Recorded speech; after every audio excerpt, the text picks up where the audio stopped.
இன்றைய காவி சித்ரா மாரத்தான் நிகழ்ச்சியில் இடம்பெறுகின்ற விருந்தினர் திரைப்பட இயக்குனரும் நடிகருமான பாரதி கண்ணன். என்னடா அது? பிராந்தி குடிக்கிற மூஞ்சியாடா அது? ஏன்னா எல்லாருமே சுனா பணம் ஆயிர முடியுமாடா? தம்பி மாப்பிளை கணேசனும் திருமணத்திற்கு முன்பு பல பெண்களுடன் உல்லாசமாக இருந்திருக்கலாம். இதை பெரிதாக எடுத்துக் கொள்ளக்கூடாது. திரைப்பட பத்திரிகையாளர், விநியோகஸ்தர், தயாரிப்பாளர், இயக்குனர், நடிகர் என்று பாரதி கண்ணனுக்கு இந்த சினிமா உலகிலே பல முகங்கள் உண்டு. ஆமா, பப்ளிக் நியூசன்ஸ் பண்ற மாதிரி இவ்வளவு பெரிய கிரவுட் வந்தா போலீஸ் பெர்மிஷன் வாங்கணுங்கிற விஷயம் உங்களுக்கு தெரியாதா? எதா இருந்தாலும் முறைப்படி செய்யணுமையா? முறைப்படி செய்யணும். தமிழ்நாட்டின் முக்கியமான கதாநாயகர்களோடு இணைந்து பல பக்தி படங்களை இயக்கிவிட்டு இன்றைக்கு பெரிய திரையிலும் சின்ன திரையிலும் நடிகராக வலம் வந்து கொண்டிருக்கின்ற பாரதி கண்ணன் தன்னுடைய அனுபவங்கள் பலவற்றை இந்த நேர்காணலிலே பகிர்ந்து கொண்டிருக்கிறார்.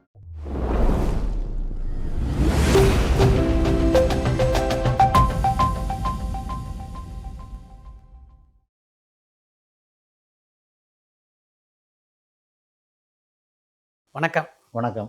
ஒரு பத்திரிகை தொடர்பாளராக தான் உங்கள் வாழ்க்கை ஆரம்பிச்சது இல்லையா? ஆமாம், பத்திரிகை தொடர்பாளர்னா இப்போ நீங்கள் தான் எங்களுக்கெல்லாம் குருன்னு நினைக்கிறேன். இதில் பத்திரிகை தொடர்பாளரில் ஒரு பெரிய Rajarishi film news Anandan sir சொல்லலாம். ஆமாம். அவருக்கு அப்புறம் நீங்கள் குருவாக இருந்தீங்க. அப்புறம் நெல்லை சுந்தரராஜன்லாம் உங்கள் செட்டு தான்.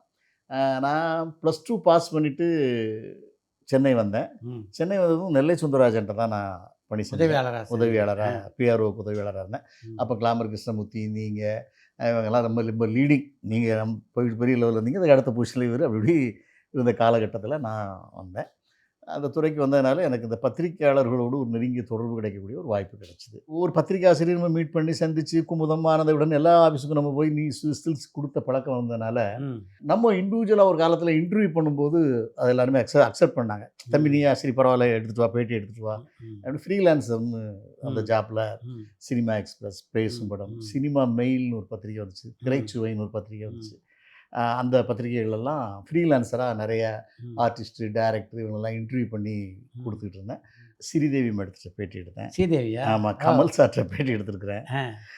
சிவாஜி சார்கிட்ட அப்ரோச் பண்ணும்போது சிவாஜி சார் அது பெருசாக அந்த இன்டர்வியூக்கு அவர் கோஆப்ரேட் பண்ணலப்போ. ஐயா சொல்லுங்கள் ஐயா, பேட்டி ஒன்று வாங்கிறதுக்கு ஐயா நம்ம ஒரு சாதாரண நடிகை நம்மளை போய் பேட்டி வந்திருக்கீங்களான்னாரு. ஏன்னா இப்படி சொல்ல இல்லையா, ஒரு இன்டர்வியூ பண்ணலாம், நான் பிரபு சார்லாம் வச்சு இன்டர்வியூ பண்ணிட்டேன். ஐயா அவர் பெரிய நடிகருங்க, அவரை வச்சு நீங்கள் எடுக்கலாம், நம்மளாம் அப்போ சாதாரண ஆளு, எங்கள் அப்பா ஒரு ட்ராமா, நான் ஒரு ட்ராமா ஆர்டிஸ்ட்டு, அப்படி வேணால் போட்டுக்கிங்க வரணும்னாரு. அது எனக்கு ஒரு வித்தியாசமான அனுபவம். ஸ்ரீதேவி நல்ல ஒரு அந்த ஒரு மரியாதையோடு டீல் பண்ணுவாங்க. ஆர்டிஸ்ட்டு அந்த ரிப்போர்ட்டர்ஸுக்கெலாம் ஒரு நல்ல ரெஸ்பான்ஸ் பண்ணுவாங்க. கமல் சார் கொஞ்சம் கொஸ்டின்ஸ் எல்லாம் இது என்ன ஏதுன்னு கேட்டுக்கிட்டு இது கரெக்டாக இது பேசலாமா அப்படிங்கிற மாதிரி ஒரு அனலைஸ் பண்ணிட்டு தான் பேசுவார். கே பாலச்சந்தர் சாரை மீட் பண்ண ஒரு அனுபவம் இருக்குது. ஆக்சுவலாக கேபி சாரை வந்து நான் நடிக்கிறதுக்கு சான்ஸ் கேட்டு போயிருந்தேன். ஒரு எனக்கு நடிக்கணும்னு ஒரு ஆசை இருந்ததுனால போயிருந்தேன். டமார்னு வீட்டுக்கே போயிட்டேன். நான் ஒரு ஸ்டெப்ஸில் ஏதோ ஏறிட்டு இருந்தால் சார் வணக்கம் சார் டக்குன்னு பார்த்தாரு. அவர் ரொம்ப கொஞ்சம் கராராக இருப்பார். ஒரு ஆஃபீஸர் மாதிரி தான் பேசுவார், ஒரு பைலட் ஆஃபீஸர் மாதிரி. யார் நீங்கள்?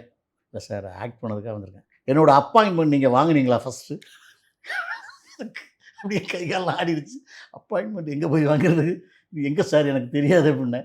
என்னோடய அப்பாயின்மெண்ட் வாங்காமல் என்னை பார்க்க வந்ததே நீங்கள் பெரிய தவறு, அதனால் நான் உங்களை அலோவ் பண்ண மாட்டேன், போங்கன்னாரு. சரி சார், நான் அப்பாயின்மெண்ட் எங்கே இதுன்னு பார்த்துட்டு எனக்கு இது எப்படின்னு தெரியல ப்ரொசீஜர், நான் பார்த்துட்டு ஒரு நாள் வரேன் சார் இப்படிட்டு விஸ்பிட்டு வந்துட்டேன். இல்லை, இதுக்கப்புறம் ஒரு காலகட்டத்தில் அவருக்கே ஒரு படத்தை அவர் இயக்கினீங்க. ஆமாம் இல்லையா? ஆமாம். அப்போ இந்த சம்பவத்தை எப்போ அவர்கிட்ட சொன்னீங்களா? இல்லை, நான் சொல்லலை. சொல்ல இதை போய் எப்படி சொல்கிறது?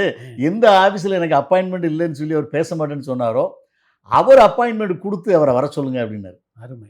அவருடைய புஷ்பா மேடம், திருமதி புஷ்பா கந்தசாமி அவர்கள், நான் கண்ணாத்தான ஒரு படம் டைரக்ட் பண்ணி முடித்தேன் சௌத்ரி சாருக்கு. அதுக்கப்புறம் அவங்களுக்கு இந்த மாதிரி ஒரு படம் பண்ணணும், ராஜகாளி அம்மன் அவங்க ஒரு ராமநாராயணன் சார் வச்சு பண்ணார். அந்த காலகட்டத்தில் சாமி படம் பண்ணால் நானும் அவரும் தான் பண்ணோம். அவர் 10 படம் பண்ணார், நான் 5 படம் பண்ணேன். அப்போ ராமநாராயணன் வச்சு நம்ம ராஜகாளி அம்மன் பண்ணிட்டோம். இந்த பாரதி கண்ணன் ஒரு ஆள் கண்ணாத்தாள் பண்ணியிருக்காரு, ரொம்ப நல்லா இருக்குது, அவரை வேணால் கூப்பிடலாமே அப்படின்னு இந்த அம்மா டிஸ்கஸ் பண்ணும்போது ஓகே எனக்கு ஃபோன் பண்ணாங்க, வாங்க அப்படின்னாங்க. மேடம் நான் உங்கள்கிட்ட கதை சொல்லணுமா அப்படின்னு. எங்கள் அப்பா கிட்ட சொல்லணும் அப்படின்னாங்க. நான் சொன்னேன், எங்கள் இது சாமி படம், அவர் அவ்வளோ ஒரு தொடர்கதை, அவர்கள் நிழல் நிஜமாகிறது, எவ்வளோ ஒரு பொய்ட்டிக்கான ஒரு டைரக்டர், அவர்கிட்ட போய் சாமி படத்தில் உள்ள கதையை போய் எப்படி நான் சொல்கிறது அப்படின்னு. கவலையே படாதீங்க, அப்பாவுக்கு வந்து A to Z அண்டர்ஸ்டாண்ட் பண்ணுவார், ராமநாதன் படங்கள் பார்ப்பார், இந்த படம் பெருசாக ஓடுமான்னு சொல்லுவார். ஏன்னா அவருக்கு எல்லா நாலேஜும் உண்டு. பட் அதை அந்த பக்கம் போக மாட்டார், அதை டைரக்ட் பண்ண மாட்டாரே தவிர இந்த மாதிரி படங்கள் லேடிஸ் ஃபீல் ஆகும், குழந்தைகள் பார்ப்பாங்கன்னு அவருக்கு தெரியும். அதனால் நீங்கள் அப்பாட்ட நீங்கள் கதை தாராளமாக சொல்லலாம் அப்படின்னு. அப்போ எனக்கு ஞாபகம் வந்துச்சு, ஏன்னா ஒரு நாள் அப்பாயின்மெண்ட் இல்லாமல் ஒரு உள்ளே விடலையா, இது எப்படி சாத்தியம் தானே அப்படின்னு போனேன். அப்போ அதே மாதிரி இவங்களே அப்பாயின்மெண்ட் ஃபிக்ஸ் பண்ணாங்க டேரக்டர்கிட்ட. புஷ்பா கந்தசாமி மேடமே ஃபிக்ஸ் பண்ணி, சார் உங்களுக்கு திங்கட்கிழமை காலையில் 10 மணிக்கு நீங்கள் ராஜா அண்ணாமலைபுரம் ஆஃபீஸ்க்கு வந்துடுங்க சார். நான் சரி பாலச்சந்தர் சார் பார்க்க போகிறமேட்டு நான் கரெக்டாக ஒரு 9:50 போயிட்டேன். அப்படி ஒரு மிலிட்ரிக்கார் மாதிரி வந்தார். ஒயிட் ஷூலாம் போட்டு விபூதிலாம் ஃபுல்லாக பட்டெல்லாம் அடிச்சுட்டு சர்ன்னு காரை விட்டு இறங்கி உள்ளே வந்தார். இல்லை பாரதி கண்ணன்கிறது யார்? சார் நான் தான் சார். நீங்கள் தானே, உங்களுக்கு தானே அப்பாயின்மெண்ட்டு, இன்றைக்கி கதை சொல்கிறது உங்களுக்கு தானே அப்பாயின்மெண்ட்டு? Yes sir. சரி உள்ளே வாங்க. உள்ளே போயிட்டு அவர் ரொம்ப பிஸி ஷெட்யூலில் இருந்தார். அது சம் சீரியல் பண்ணிகிட்டு இருந்தார் அந்த காலகட்டத்தில். உடனே நீங்கள் கதை எனக்கு ஒரு 15 மினிட்ஸ் சொன்னால் போதும், அதுக்கு மேலே நான் கேட்க முடியாது, நான் இந்த பிஸி ஷெட்யூலில் நான் இருக்கிறேன். சரி சார் பரவாயில்ல, ஸ்டார்ட் பண்ணுங்கள் அப்படின்னு வச்சுட்டு சொல்லுங்கள் அப்படின்னாரு. நான் கொஞ்சம் கதைகள் சொல்லும்போது அந்த சாங்கோடு வச்சு கதை சொல்லுவேன். அப்படி தான் எனக்கு ஒரு எப்படி ஒரு விஷுவலாக எப்படி பண்ணணுங்கிறதே நான் ஒரு விஷுவல் பண்ண சார். பிக்சர் ஓப்பனிங்கில் இந்த மாதிரி ஒரு மலை ஜாதி கல்யாணம் நடக்குது, ஒரு பௌர்ணமி, ராசாவே என்ன தெரியலையா, ரெக்கார்டிங்கு முன்னால் நான் பாடுறேன். சின்ன ரோசா பூ என்ன புரியலையா, அந்த உச்சி மலை தேனருவி தெரியலையா, நெசமாத்தா என்ன மறந்துட்டியா சாங். இப்படி ஒரு மெலோடி சாங் சார்.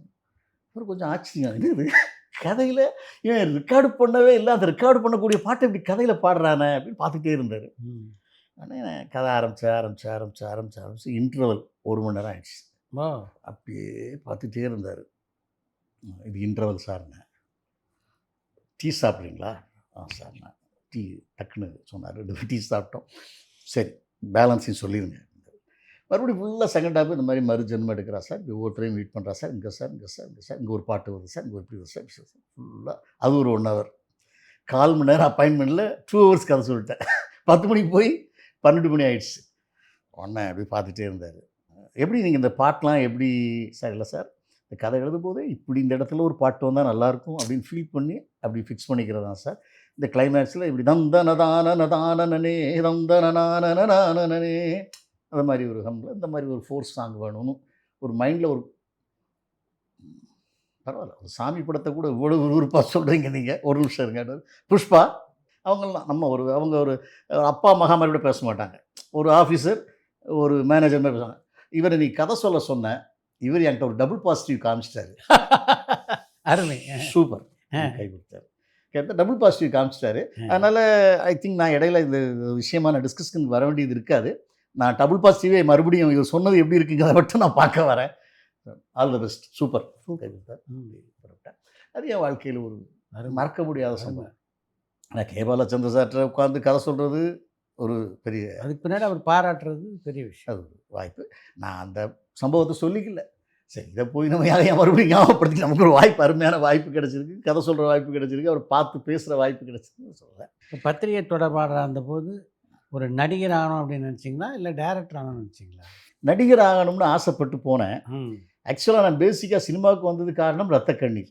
ஓ, எங்கள் ஊரில் ஒரு வில்லேஜில் ஒரு டூரிங் டாக்கீஸ், அந்த டூரிங் டாக்கீஸில் ரத்த கண்ணீர்ங்கிற ஒரு படம் கிட்டத்தட்ட ஒரு 20 நாள் ஓடிச்சு. எல்லா படமும் 5 நாள் 10 நாள் தான் ஓடும், அது 20 நாள் ஓடிச்சு.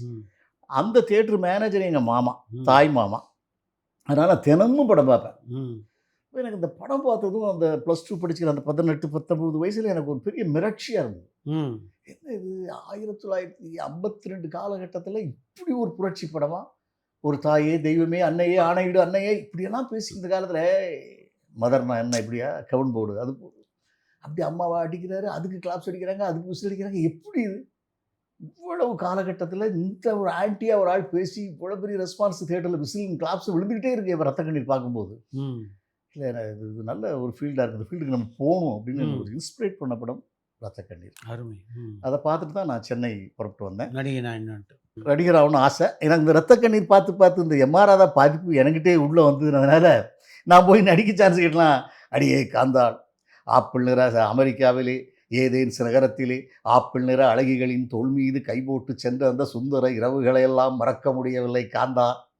இப்படியான டயலாக் எல்லாரும் பராசக்தி வசனத்தை பேசி நடிக்க சான்ஸ் கேட்பாங்க. என் காலகட்டத்தில் நான் ரத்தங்களில் எம் ஆர் ராதா சார் பேசின விஷயங்களை பேசி பி வாசு சார், சந்தானவர் இவங்கள்ட்டலாம் போய் நான் ஆக்ட் பண்ணி, ராமநாராயணன் சார் இவங்ககிட்டலாம் போய் நான் சான்ஸ் கேட்டேன். அப்போ வாசு சார் சொன்னார், எங்க எம் ஆர் ராதா தான் நடிச்சிட்டாரே, நீங்கள் அவரே மாதிரி நடிச்சிங்கன்னா எப்படி, அவரே மாதிரி நடிக்கிறதுக்கு ஒரு பையன் இருக்கான், ஒரு பேரன் இருக்கான், நீங்கள் வேறு ஏதாவது புதுசாக பண்ணால் தானே நாங்கள் அதில் இன்ஸ்பயர் ஆக முடியும், நீங்கள் எம் ஆர் ராதா மாதிரி பேசினா நாங்கள் எப்படி சான்ஸ் கொடுக்க முடியும் அப்படின்னாரு. அப்புறம் கொஞ்சம் ட்ரை பண்ணி பார்த்தேன். அப்போ என்னோடய உருவமும் ரொம்ப ஒல்லியாக ரொம்ப சாதாரணமாக இருந்தேன். என்னடா அப்போ நானே கண்ணாடிக்கு மேலே பார்த்துட்டு இந்த உருவத்தை வச்சுக்கிட்டு நம்ம எதுக்கு, அப்போலாம் இந்த ஜெய் கணேஷ், விஜயகுமார், ஸ்ரீகாந்த் இவங்கெல்லாம் பரபரப்பாக வாழ்ந்துக்கிட்டு இருந்த காலகட்டம். அவங்களாம் ரொம்ப அழகாக தெரிஞ்சாங்க ஃப்ரேமில். நம்மளே கண்ணாடியை பார்த்துட்டு வேண்டாம் இது நமக்கு சரியாக வராதுன்னு நினைக்கிறேன், வேறு எதுலையாவது இந்த வந்துட்டோம் சினிமான்னு சொல்லி இதில் ஏதாவது லைனில் இருக்கலாம்னு தான் ப்ரெஸ்ஸில் வந்து ஜாயின் பண்ணேன். நெல்லை சுந்தர்ட்ட ஒர்க் பண்ணிகிட்டு இருந்தேன். அதுக்கப்புறம் என் வாழ்க்கையில் ஒரு பெரிய திருப்பமாக அமைஞ்ச படம் கரகாட்டக்காரன். ராமராஜன் சார் இந்த இன்டர்வியூ பண்ணும்போது எனக்கு ஒரு நல்ல ரிலேஷன்ஷிப் கிடச்சிது. அப்போ அவர் பாரதி கரகாட்டக்காரன் ஒரு படம் நடிச்சிருக்கேன், பார்க்க வரீங்களா? என்னங்க டைட்டிலே நல்லா இருக்குங்க, ஒரு மாதிரியாக இருக்குங்க, வைப்ரேட்டாக இருக்குங்க, பார்க்க வரேங்க, வாங்கங்க, தேவி சீதரில் ஷோ போட்டிருக்கேன், வாங்க அப்படி பார்த்துட்டு எனக்கு கொஞ்சம் கருத்து சொல்லுங்களேன் அப்படின்னாரு.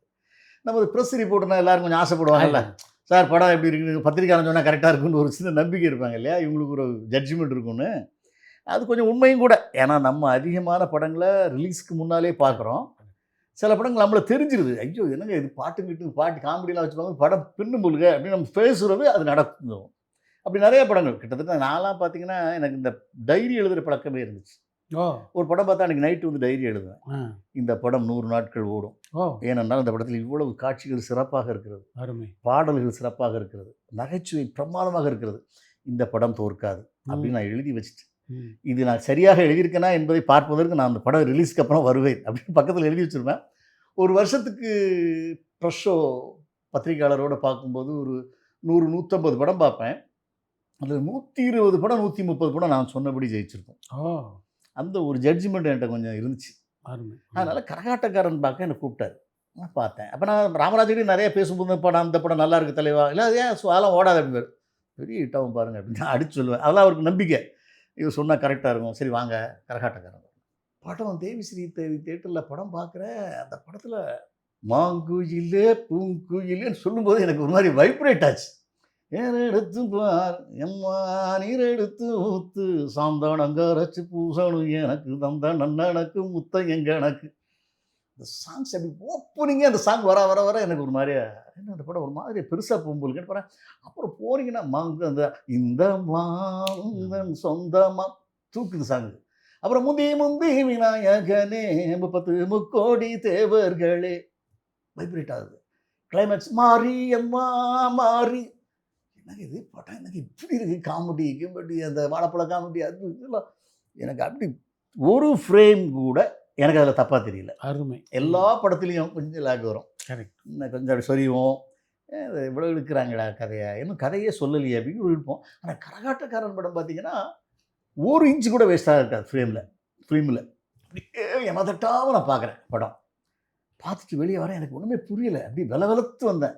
நான் இப்போ பத்திரிக்கையாளராக நிறைய படம் பார்த்துருக்கேன், பட் கரகாட்டக்காரன் பாதித்த அளவுக்கு எனக்கு எந்த படம் பாதிக்கலை. உடனே வெளியே வந்து ராமராஜனை எப்படி அவர் கேஷுவலாக இருக்கும், அது எதையுமே பெருசாக அலட்டிக்கிற லைஃப்பில் கேரக்டரே கிடையாது. என்ன பார்த்தி படம் எப்படி இருக்கு, என்னங்க இது என்னங்க படம் 50 வாரம் போங்க, இது எனக்கு தில்லாரமோரம் பால் ரேஞ்சுக்கு இருக்குங்க படம், பெரிய விட்டவங்க சில்வர் ஜூப்ளிலாம் சர்வசாதாரணமாக போங்க, சும்மா இருங்க 5 வாரம் போகும், நான் இருக்கனால 2 வாரம் எக்ஸ்ட்ரா 7 வாரம் போகும், அவ்வளோதான் நினச்சார், 50 நாள் போகும். இதான் என் கணக்கு. ஐயே நீங்கள் தப்பாக சொல்கிறீங்க, இந்த படம் என்னமோ எனக்கு என்னமோ தமிழ்நாட்டை கலக்கிற படம் மாதிரி எனக்கு தெரியுதுங்கன்னு நான் சொல்கிறேன்.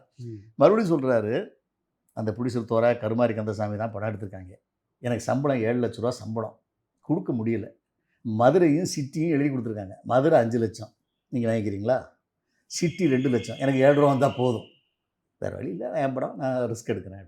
இல்லைங்க நான் வேணால் சிட்டி வேணால் ட்ரை பண்ணுறேங்க, என்னால் மதுரை 5 ரூபா பரட்ட முடியாது, 2 ரூபா வேணால் நான் பரட்டி 2 லட்ச ரூபாய்க்கு நான் சிட்டி வாங்க ட்ரை பண்ணுறாங்கன்னு சொல்லி அப்புறம் என்னுடைய நண்பர்கள் வட்டாரத்திலலாம் ட்ரை பண்ணேன், சரியா கிடைக்கல. ஒரு 75,000 கிடச்சிது. அவ்வளோதான் தலைவா எனக்கு 75 ரூபா தான் கிடச்சிது. பரவாயில்ல 3 தேட்டர் போட்டிருக்கேன், 2 லட்ச ரூபாய் 3ஆக பிரிச்சுக்கோங்க, 70,000 எடுத்துக்கோங்க, என்ன வந்தாலும் நீங்கள், நஷ்டம் வந்தால் உங்களுக்கு, லாபம் வந்தாலும் உங்களுக்கு. கிருஷ்ணவேணி தேட்டரில் படம் ரிலீஸ் பண்ணி படம் நான் என்ன ஃபீல் பண்ணணும், அதுலேருந்து ஒரு 2-3 பங்கு ஜாஸ்தியாகவே போச்சு. அது கரகாட்டக்காரன் படம் தாங்க. இது வரைக்கும் தமிழ்நாட்டில் எம்ஜிஆர் படம், சிவாஜி சார் படம் கூட இப்படி ஹவுஸ்ஃபுல் ஆகாதுங்க. ஒரு ஷோ 6:30 மணி நான் டக்க டக்க டக்குன்னு கேட்ட திறப்பாங்க, செகண்ட் ஷோ ஹவுஸ்ஃபுல், 5 நிமிஷத்தில் டப்புன்னு போட்டுருவாங்க. அவ்வளோ அட்வான்ஸ் புக்கிங்கில் எல்லாம் காத்திருப்பாங்க. காலையில் 4 காட்சி தேட்டர்னா 11:30 மணிக்கு படம், அப்படி 2 மணிக்கு விடுவாங்க. எல்லாரும் ஓடி வந்து படம் பார்க்கலான்னு வராங்க, அப்படி 2:10க்கு அப்படி ஹவுஸ்ஃபுல் போர்டு விழுந்துக்கிட்டு 100 நாள் தொடர்ந்து ஹவுஸ்ஃபுல் போர்டு கிருஷ்ணவேணி தமிழ்நாடு பூரா. அருமை. அப்படிப்பட்ட படம் வந்து எனக்கு கிட்டத்தட்ட ஒரு 5.25 லட்சம் ரூபா கிடச்சிது. 70,000 ரூபாய்க்கு. அது வெறும் 70 ரூபாய்ங்கிற படம் ஒரு 10 மடங்கு நான் எதிர்பார்த்த மாதிரி ஜெயிச்சுது. அப்போ ஒரு புது டிஸ்ட்ரிபியூட்டர் கையில் பணம் இருந்துச்சுன்னா சில மீடியேட்டர்ஸ் இருப்பாங்க, இந்த பணத்தை எப்படியாவது கைப்பற்றணுமே, இது எங்கேயாவது ஒரு படத்தை ஓட்டி இவங்களை சிக்க வைக்கணுமேன்னு நினைப்பாங்க. அப்போ குண்டு பாலகிருஷ்ணன், பாரதின்னு ஒரு 2 பேரும் மீடியேட்டர் இருந்தாங்க. அவங்க வந்து கரகாட்டக்காரன் வாங்கின புது பார்ட்டி ஒன்று வந்திருக்காங்கயா, அவங்கள புது வருஷம் நம்ம சவுத்தி சார் ஒரு படம் எடுத்திருக்காரு, அந்த படத்தில் விட்டு அமைக்கிடுவோம், அவங்கள கூப்பிட்ருவோம் அப்படின்ட்டு எனக்கு ஃபோன் பண்ணாங்க. குண்டு பாலகிருஷ்ணன் சார் பேசுனார். என்னண்ணே சொல்லுங்கண்ணே.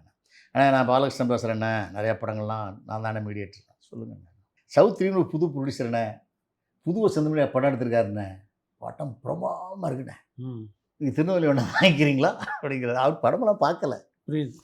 ஒரு பார்ட்டி அப்படி திருநெல்வேலி போட்டு அமைக்க ஒரு கமிஷன் வாங்கி பண்ணிக்கலான்னு நான் சொன்னேன். படம் போடுறாங்களாண்ணே, சொல்லுங்கண்ணே பார்க்குறேன். அவனை சவேரா தேட்டரில், ஒரு சவேரா ஹோட்டலில் ஒரு தேட்டர் இருக்குண்ணே, அப்போ சவேரா ஹோட்டலில் ஒரு ப்ரிவியூ தேட்டர் உங்களுக்கு தான் தெரியும், அந்த தேட்டரில் படம் பார்த்துக்க வாங்க. சரின்னு சொல்லி நான் அன்றைக்கி தான் டிஸ்ட்ரிபியூட்டர் ஷோ முதல்ல போடுறாங்க. Coimbatore, Salem, Trichy, NSC, Oscar Ravi, Meena Movies, Meenakshi, அந்த மாதிரி அவர் திருப்பூர் சுப்பிரமணியம் எல்லாம் படம் பார்க்குறேன். நானும் ஒரு வாரமாக வந்து படம் பார்க்குறேன். அந்த படம் பார்த்திங்கன்னா எடுத்த எடுப்பிலே ஒரு மாதிரி நம்மளை கொஞ்சம் வைப்ரேட் பண்ணும். ஆஹா இது முதல்ல வரும் பாட்டு, நாங்கள் நினைக்கின்ற ஆழம் போட்டு, என்னடா ஒரு மாதிரி பாட்டு ஒரு மாதிரி இழுக்குது உள்ள அப்படின்னு நான் பார்த்துட்டே இருக்கேன். எந்த சங்கதியும் எங்கள் பாட்டில் உண்டு, தான் நன்னா இது முதல்ல வரும் பாட்டு, மாதிரி நல்லா இருக்க படம் அப்படிங்கிற மாதிரியே பார்த்துட்டே இருக்கேன்.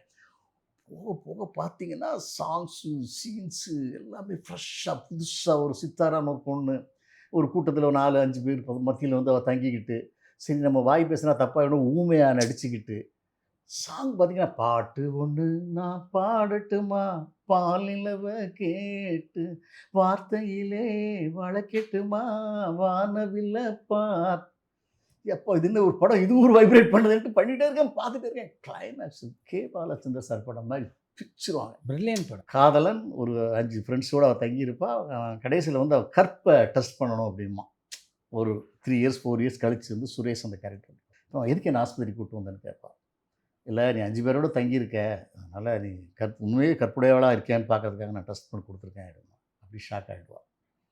அவங்க 5 பேர் இது வரைக்கும் என்கிட்ட ஒன்றா இருந்தாங்க பழகிறாங்க. ஒருத்தங்க விரல் கூட என் மேலே படலை, ஒருத்தங்க கூட என் மேலே சந்தேகப்படலை. நீ 5 வருஷம் கழித்து வந்து அவங்க மேலேயே சந்தேகப்படுற உன்னோட வாழ்கிறத விட அந்த ஃப்ரெண்ட்ஸோட நான் காலமெல்லாம் வாழ்கிறத சந்தோஷமாக நினைக்கிறேன், குட் பை. எனக்கு அப்படியே தேட்டர் படம் முடிச்சுட்டு என்னால் உட்காந்து எதிக்கவே முடியல. இவ்வளோ பாலச்சந்தர் படம் மாதிரி புரட்சிகரமாக இருக்குது அந்த படம். சௌத்ரி சார் ஆஃபீஸ்க்கு எல்லாம் படம் பார்த்துட்டு அங்கே போகிறோம்.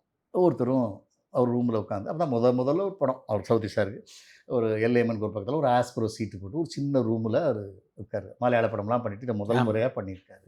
அப்போ ஒவ்வொரு டர்னாக போயிட்டு வராங்க. என்எஸ்சி பார்ட்டி, கோயம்புத்தூர், சேலம், திருச்சி எல்லாம் போயிட்டு எல்லோரும் என்ன சொல்கிறாங்க, படம் கிளாஸாக இருக்குது சார், பிஎன்சி போகாது, ஃபைட் இல்லை, போகாது, அதாவது ஒரு ஆவரேஜாக பண்ணிங்கன்னா நாங்கள் வாங்கிக்கிறோம். அவங்க எல்லாருமே பண்ணிகிட்டு இருக்காங்க. பட் நான் எப்போதுமே கொஞ்சம் ஆர்வக்குள்ளாரில் படம் பார்த்து என் டர்ன் உள்ளே வந்துச்சு. டிகே பார்ட்டி வாங்க. சௌத்ரி சார் வாழ்க்கையில் என்னென்னு கேட்டிங்கன்னா, நீ பார்த்துப்பீங்க, நீங்கள் பார்க்காத ஆள் இல்லை, எதுக்குமே அலட்ட மாட்டார், ரொம்ப கேஷுவலாக இருப்பார். அது லைட்டாக மீசி வச்சுட்டு அப்படிங்கிறார், படம் எப்படி இருக்குது அப்படின்னு. Sir super sir. எப்படி சார், என்ன சார் பாட்டு, என்ன சார் சாங்ஸு, என்ன சார் பசங்களுக்கு மத்தியில் ஒரு பொண்ணு பூ மாதிரி, ரோஜா பூ மாதிரி ஒரு பொண்ணு, இதுக்கு மத்தியில் கிளைமேக்ஸ், அது இதெல்லாம் இப்படி என்னவோ எனக்கு சில்வர்ச்சி இப்படி பொண்ணு படுது சார் அப்படின்றேன். அவர் அதுக்கும் அலட்டவே மாட்டார். அப்படியா, எனக்கு அப்படி தான் படுது, பார்ப்போம். ஆனால் எல்லோரும் பிஎன்சி போகாதுன்னு சொல்கிறாங்களே அப்படின்னாரு. இல்லை சார், ஆ. பிஎன்சிலாம் தாண்டி போவோம் சார், இது ஒரு மாதிரி படம் சார், வைப்ரேட் பண்ணுது சார், உள்ளே உட்கார முடியல சார், ஒரு மாதிரி ரொம்ப பெருசாக இருக்குது சார். என்னடா நம்ம படம் பார்த்துட்டு வியாபாரத்துக்காக எல்லாரும் குறைச்சி சொல்லுவாங்க, இருந்தாலும் கூட்டிகிட்டே போகிறான்னுட்டு, நீங்கள் சினிமாவுக்கு புதுசாக அப்படின்னாரு. ஆமாம் சார், நான் கரகாட்டக்காரனுக்கு தான் சார் ஒரு படம் வாங்கினேன், அது எனக்கு ரொம்ப பிடிச்சிது, அப்புறம் உங்கள் படம் தான் நான் வாங்க போகிறேன் சார், திருநெல்வேலிக்கு வாங்கினேன் சார்னேன். நீங்கள் புதுசுங்கனால எல்லோரும் கொஞ்சம் எக்ஸ்பீரியன்ஸு, அதனால் ரேட்டை குறைக்கிறதுக்காக பிஎன்சி போகாது, ஃபைட் இல்லை, அது இல்லை, கிளாஸாக இருக்குதுன்னு சொல்கிறாங்க. நீங்கள் கொஞ்சம் நம்ம டேஸ்ட்டுக்கு ஒத்து வர்றீங்க, அதனால தான் கேட்டேன். இல்லை சார், இந்த படம் எனக்கு ரொம்ப பெருசாக போகும் சார், எல்லா ஏரியாவும் கொடுத்து அவங்கள்ட்ட ஒரு அண்டர்ஸ்டாண்டிங் பேசியிருக்கேன், டிஸ்ட்ரிபியூஷன் மாதிரி ஒரு எம்ஜி மாதிரி பண்ணிக்கலாம், உங்களுக்கு முரளி படம்லாம் எவ்வளோ போகுது அப்படின்னு கேட்டார். 3 லட்ச ரூபா போகுது சார் அப்படின்னு. இதுக்கு ஒரு 4 லட்ச ரூபா கொடுத்துருங்களேன். நான் ஒன்றுமே சொல்லலை. ஓகே சார், கொடுக்கலாம் சார், ஒருத்தர் சார் நான், ஏன்னா அங்கே ஒரு 5 லட்ச ரூபா கையில் வச்சுருக்கோம்ல, கொடுத்துருவோம், அந்த வருது போனால் கொடுத்துருவோம் சார், நல்லா இருக்கும் சார். டிகே அவர் பேர் போடுப்பா, 3 பிரிண்டு, நாகர்கோவில், தூத்துக்குடி, திருநெல்வேலி, நாங்கள் தேட்டர்லாம் எடுத்துட்டோம்ப்பா, நீ இதுக்கப்புறம் நீ ஆர்டர் பண்ணிக்கோ, நான் தேட்டரில் ஃபோன் பண்ணி சொல்லிடுறேன். ஓகே சார், அதெல்லாம் பிரச்சனை சார். எல்லாருக்கும் பிரிண்ட் டெலிவரி பண்ணார். நான் சத்தம் கட்டாமல் வாங்கிட்டு போக வேண்டியதானே திருநெல்வேலிக்கு. எனக்கு மட்டும் ஒரு ஆர்வத்தில் சொல்கிறேன், சார் கம்மியாக கொடுத்துட்டீங்க, யார்கிட்ட பிடிச்சிட்டா சார், கம்மியாக கொடுத்துட்டீங்க, இந்த படம் பெரிய ஹிட்டாக போகுது எங்கள் ஊர்லலாம், உங்களுக்கு ஒரு 5 லட்ச ரூபா எக்ஸ்ட்ரா தரேன் சார். தரேன் சார், படமே 4 ரூபாய்க்கு வாங்கினா இன்னும் 5 லட்சம் தரேன்றான். அவர் அப்பவும் அதெல்லாம் பெருசாக எடுத்துக்கல, சும்மா சொல்கிறேன் தூக்கிட்டு போங்க அப்படின்றாரு. உடனே பிரிண்ட் எடுத்து ரிலீஸ் பண்ணுறேன். என்ன சார், ஃபஸ்ட்டு ஷோ ஓடுது சார், 2வது ஷோ விக்ரமன் டைட்டில் போடுறாங்க, எல்லா பேரும் கற்பூரம் காட்டுறான் ஸ்க்ரீனில், விக்ரமன் பேர் வந்து கற்பூரம் காட்டுறான்.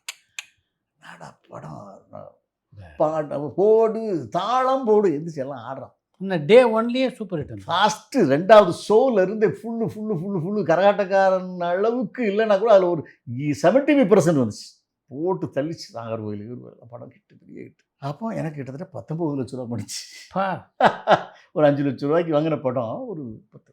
இப்போ நான் யோசிக்கிறேன், இல்லை நம்ம அன்றைக்கி சவுத்தி சார்ட்ட வந்து ஒரு 5 லட்ச ரூபா கொடுக்குறேன்னு சொல்லிட்டோம்ல, அது தப்பு இல்லை, சினிமாவில் இப்போ யாரும் பண்ண மாட்டோம் யோசிப்பாங்கல்ல, நம்ம அப்படி சார் அந்த செலவு சார் இந்த செலவு எங்கே சார் கீழே போகிற என்னோடு சொல்லிவிடுவாங்கல்ல, அது முறை இல்லை, அவரால் தான் அந்த காசு வந்துச்சு, நம்ம அவரை பார்த்து கொடுத்துருவோம். அப்படி ஒரு 5 லட்ச ரூபாயை கட்டிக்கிட்டு மெட்ராஸில் அப்போ புயல் மழை, அந்த மழையோட பஸ்ஸை பிடிச்சி ஏறி அல்வா மிச்சர்லாம் வாங்கிட்டு சவுதி சார் ஆஃபீஸுக்கு வந்துட்டேன். இங்கே சம்பத்துன்னு ஒரு பையன் இருப்பான், மேனேஜர் மாதிரி. சாரை பார்க்க வந்தப்பா, எதுக்கு வந்தீங்க அப்படின்னா, அவர் கொஞ்சம் பணம் கொடுக்கணுயா. அப்படியா, அப்புறம் ஹிந்தி பிரசார சபாவில் அவரோட வீடு இருக்குது, அங்கே போயிருங்க. அங்கே போகிறேன், தட்டி பிடிச்சி அடிச்சு ஆட்டோ கிட்ட அவன் சொன்ன ரூட்டில் போய் ஒரு வீட்டு கதவை தட்டினேன். சவுதி சார் ஒரு 9-10 மணிக்கு இருக்கும், அவர் தூங்கி இருந்து பார்ப்போம். அப்படி எதிர்த்து அப்படி எட்டி பார்த்தாரு.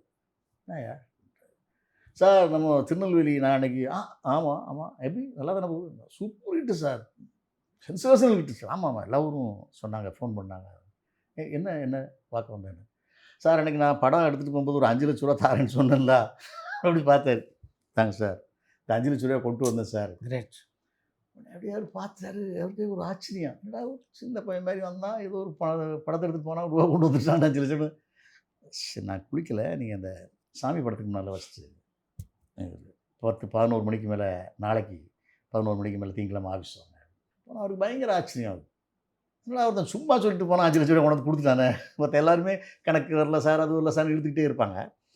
உங்களுக்கு எந்த ஊர், இந்த ஊர் சார், இந்த படம் உங்களுக்கு 2வது படமா, சரி அடுத்த படத்தில் வந்து நீங்கள் நம்ம கூட எந்த படம்னாலும் திருநெல்வேலி ஏரியா நீங்கள் எடுத்துகிட்டு போயிருங்க, விலையெல்லாம் பேச வேண்டாம், ஏதோ ஒரு அமௌண்ட்டை கொடுத்துட்டு போங்க, நீங்கள் பாட்டுக்கு ஓடுறது என்ன வருதோ இல்லை பாதி கொடுத்துருங்க அப்படின்னு ஒரு டேர்ம்ஸ் பேசிட்டு அடிக்கிறோம் ராட்டாமல் சேரன் பாண்டி அது இது கொட்டுன்னு பணம் கொட்டுது. அவருக்கும் நான் தான் எடுத்து டிஸ்ட்ரிபியூட் பண்ணிகிட்டு இருக்கேன்.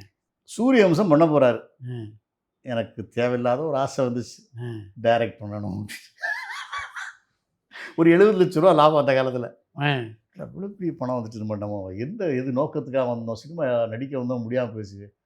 கே சங்கர் சார்ட்ட நம்ம ஒர்க் பண்ணோம்ல, எழுதா சிவாஜி படம் ஒர்க் பண்ணோம். அது எப்போ ஒர்க் பண்ணீங்க கே சங்கர்கிட்ட?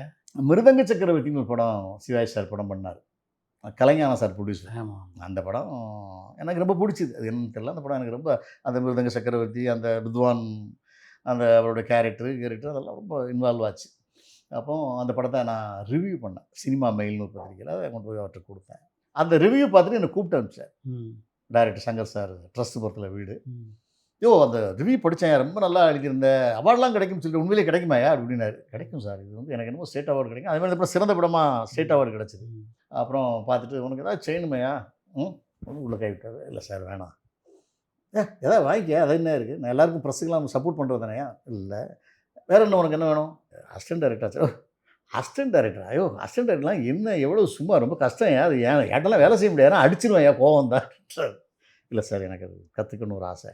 என்னோட பையனை கூப்பிட்டா, சிவா நம்ம எழுதாசட்டங்கள் சிவாஜி படம் பண்ணுறோம்ல, அதில் தம்பி அசிஸ்டண்ட்டாக போட்டு அவரை பார்த்துக்கப்பா, அசிஸ்டண்ட்டாக வந்துடு, பிழப்பு காட்ட ஏதாவது ஒரு வேலைக்கு பார்த்துக்கலாம்.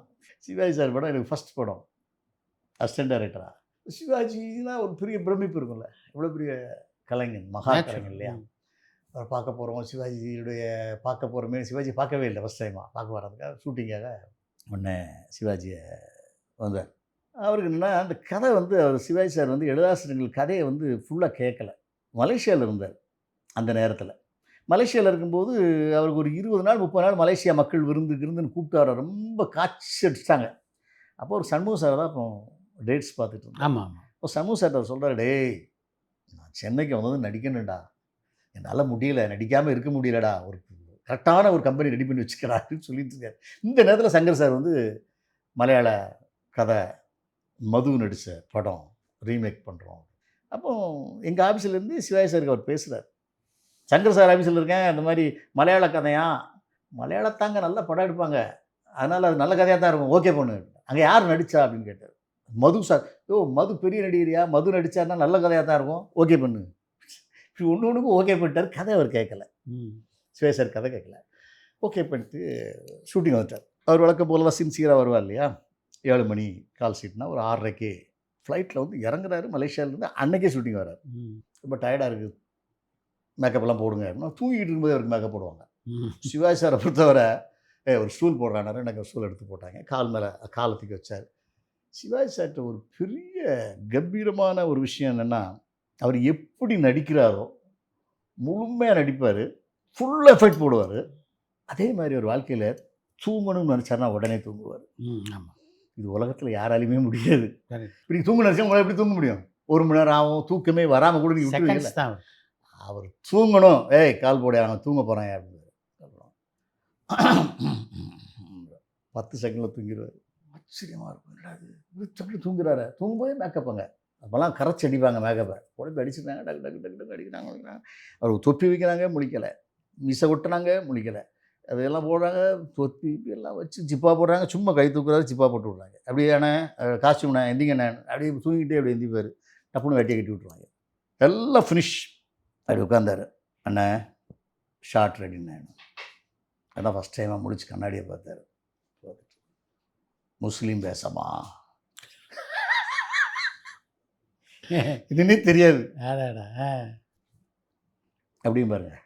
சிகரெட்டை கொண்டாந்து வைக்கணும், சிகரெட்டை அந்த அசிஸ்டண்ட் வைப்பான், வச்சுட்டு அப்படி வச்சாருன்னா அந்த ஆள் 10 வைப்பாப்புல.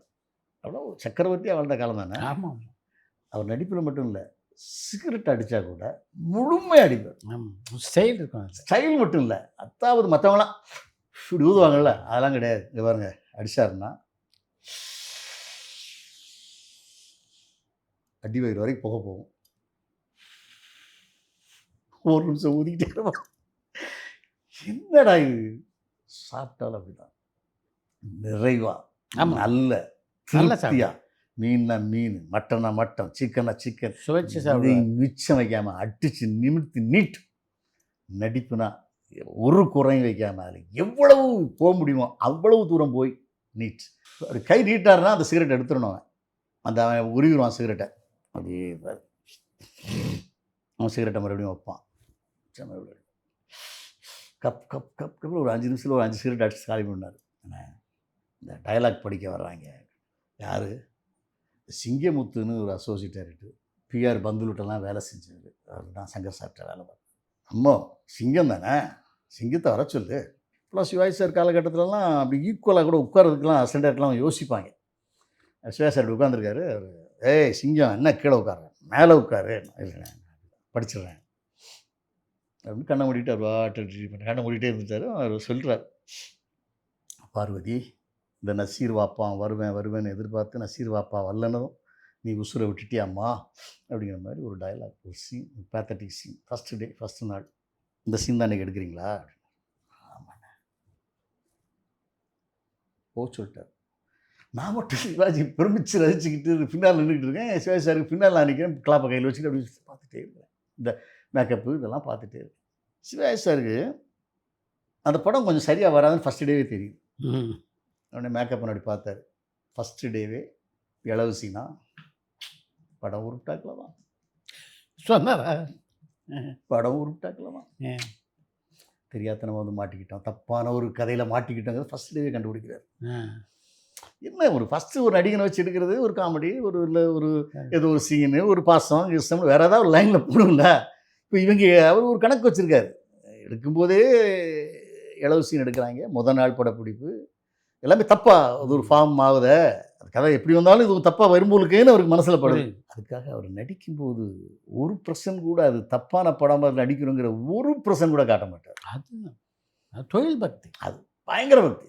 ஒரு நம்ம தப்பாக வரும்னு தெரியுது, பட் நம்ம அதை குறை பண்ணாமல் நம்மளால் எவ்வளோ காப்பாற்ற முடியுமோ அவ்வளோ காப்பாற்ற ட்ரை பண்ணுவோமே அப்படின்ட்டு வர்றார். ஒரு பெரிய ட்ராலி ஷாட். சிறுவித்தி அம்மா டெட் பாடி, அவங்க தான் இவருடைய நண்பரோட wife, Jaishankar sir wife. Trolley போட்டு ஒரு சிவாஜி சார் அங்கேருந்து நடந்து வருவார். அவர் அப்படியே ஃபாலோ பண்ணி ட்ராலி கொண்டு வந்து இந்த அம்மாவோடைய சஜஷனில் அவர் அப்படி சிவாஜி சார் அப்படின்னு பாட்டு அந்த டைலாக்கை வாங்கிட்டு அங்கேருந்து வரும்போது அப்படி லைட்டாக தடுமாடி தான் வந்தார். ஒரு நண்பனோட ஒய்ஃப் இறந்துட்டா, அவள் நம்மளை அண்ணனா பாவிச்சவா, அதை எஃபர்ட் கொடுக்காரு.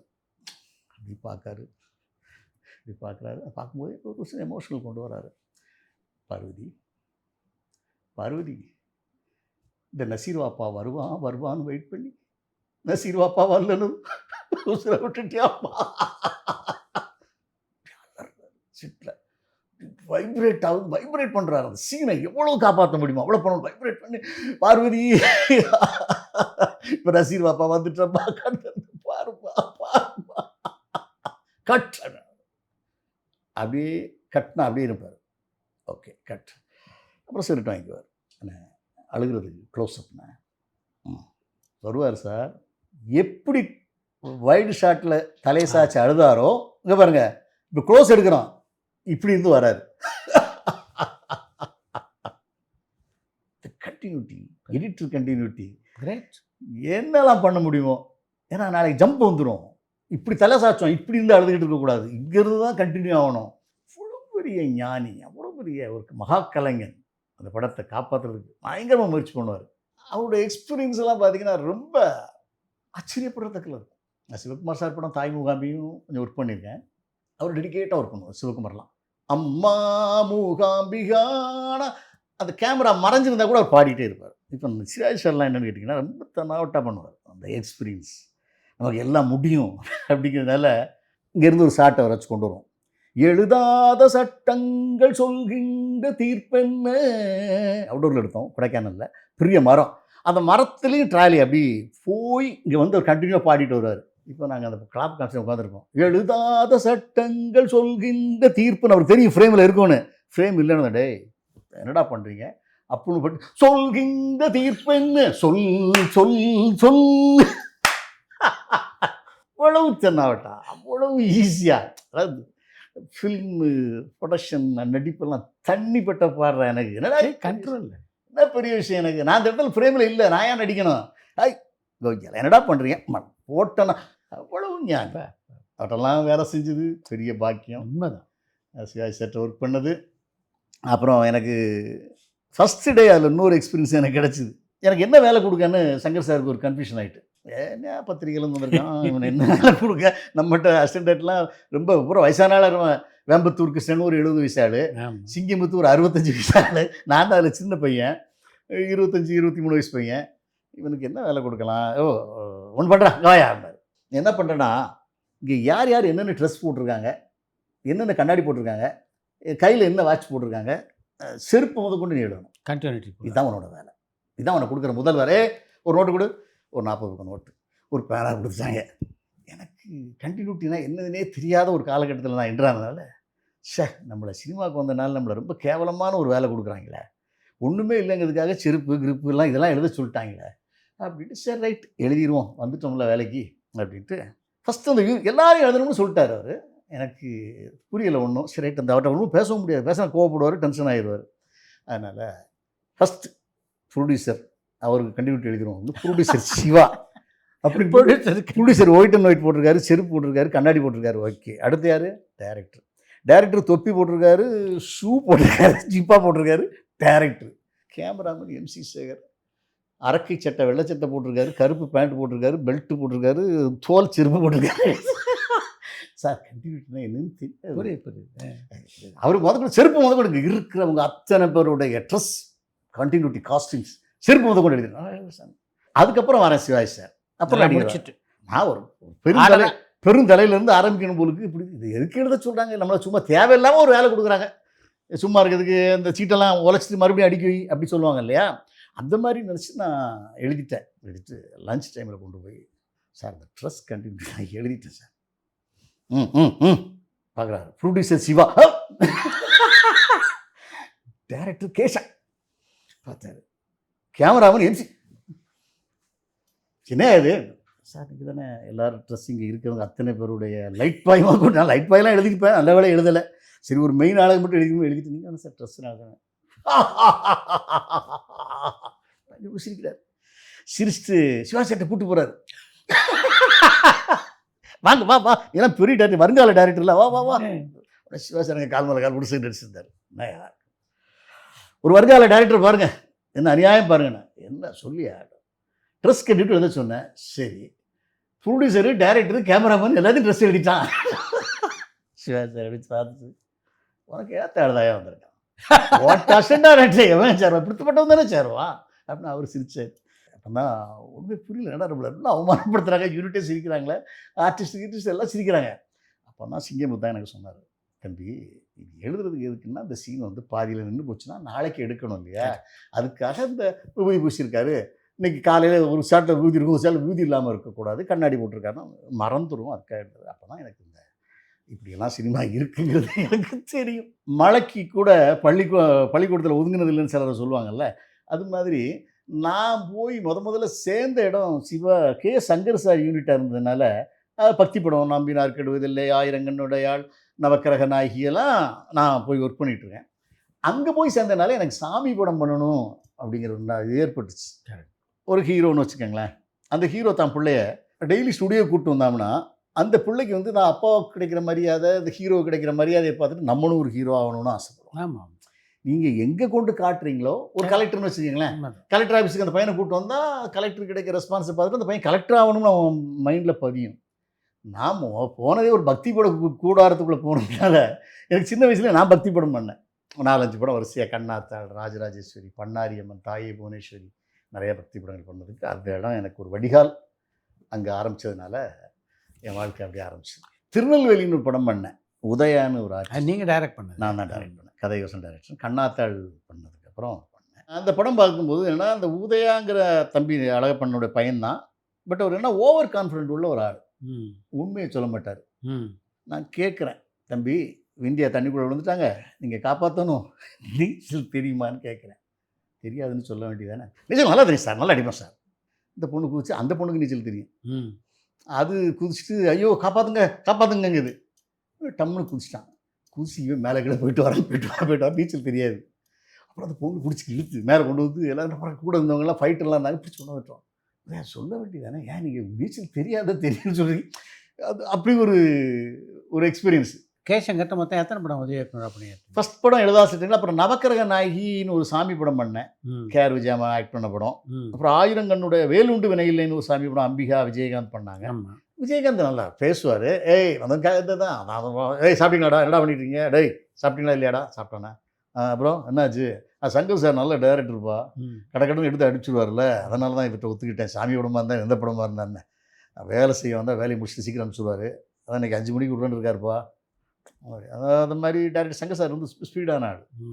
அந்த 60 வயசில் டைரக்ட் பண்ணால் கூட செம்ம ஸ்பீடாக இருப்பார். அந்த மாதிரி ஆர்டிஸ்ட்லாம் சொல்லிட்டு, ஏய் 3 மணிக்கு அவர் அனுப்பணும், 4 மணிக்கு இவர் அனுப்பணும், 5 மணிக்கு இவர் அனுப்பணும், டக் டக் டக்குன்னு அவர் வெள்ளைக்கார மாதிரி ஒர்க் பண்ணுவார். அதில் கொஞ்ச நாள் ஒர்க் பண்ணிட்டு அப்புறம் வந்துட்டேன். அதுக்கப்புறம் எனக்கு அசிஸ்டன்ட் டைரக்டர் தொழில் செட் ஆகாது, இதில் போய் நம்ம காலமெல்லாம் வேட் பண்ணிட்டு இருக்க வேண்டாங்கிறதுக்காக தான் நான் அப்படி டிஸ்ட்ரிபியூட்டராக மாறினேன். இந்த படங்கள் ராமராஜன் கதைக்கு பண்ணேன், இதுக்கு அடுத்து தான் நீங்கள் விநியோகஸ்தர் ஆனது. அப்புறம் விநியோகஸ்தர் ஆகி கரகாட்டக்காரன் அதெல்லாம் பண்ணி, முடிச்சேன் இப்போ. அப்புறம் புது வசந்தம் வந்தேன். ஆ. புது வசந்தம் வரும்போது தான் சௌத்ரி சார்கிட்ட உனக்கு கொடுத்துட்டேன். ம். கொடுத்துட்டு நான் சும்மா இருக்க வேண்டியதானே. அருவாவேலுன்னு நாசர் ஊர்வசி வச்சு ஒரு படம் டைரக்ட் பண்ண போகிறேன். கூட குணசேகரன் நம்மளுடைய நண்பரையும் சேர்த்துக்கிட்டு ப்ரொடக்ஷன் பிளான் பண்ணுறோம். ம். சரி நம்ம சௌத்ரி சார் தான் குத்துவிளக்கத்தை வைக்கணும் ம். அப்படின்னு எனக்கு ஒரு ஆசை. ம். நான் அவரை பார்க்க போனேன். ம். வேணாம் சார், என்ன ஆளே காணோம். ம். இல்லை சார் நான் சொந்த படம் எடுக்கணும். சரி அவருக்கு தெரிஞ்சு போச்சு ம். எல்லாம் காலி பண்ண போகிறாங்கன்னு தெரிஞ்சு போச்சு. ஒரு ஞானவன் தானே. சொந்த படமா? ஆமாம் சார்.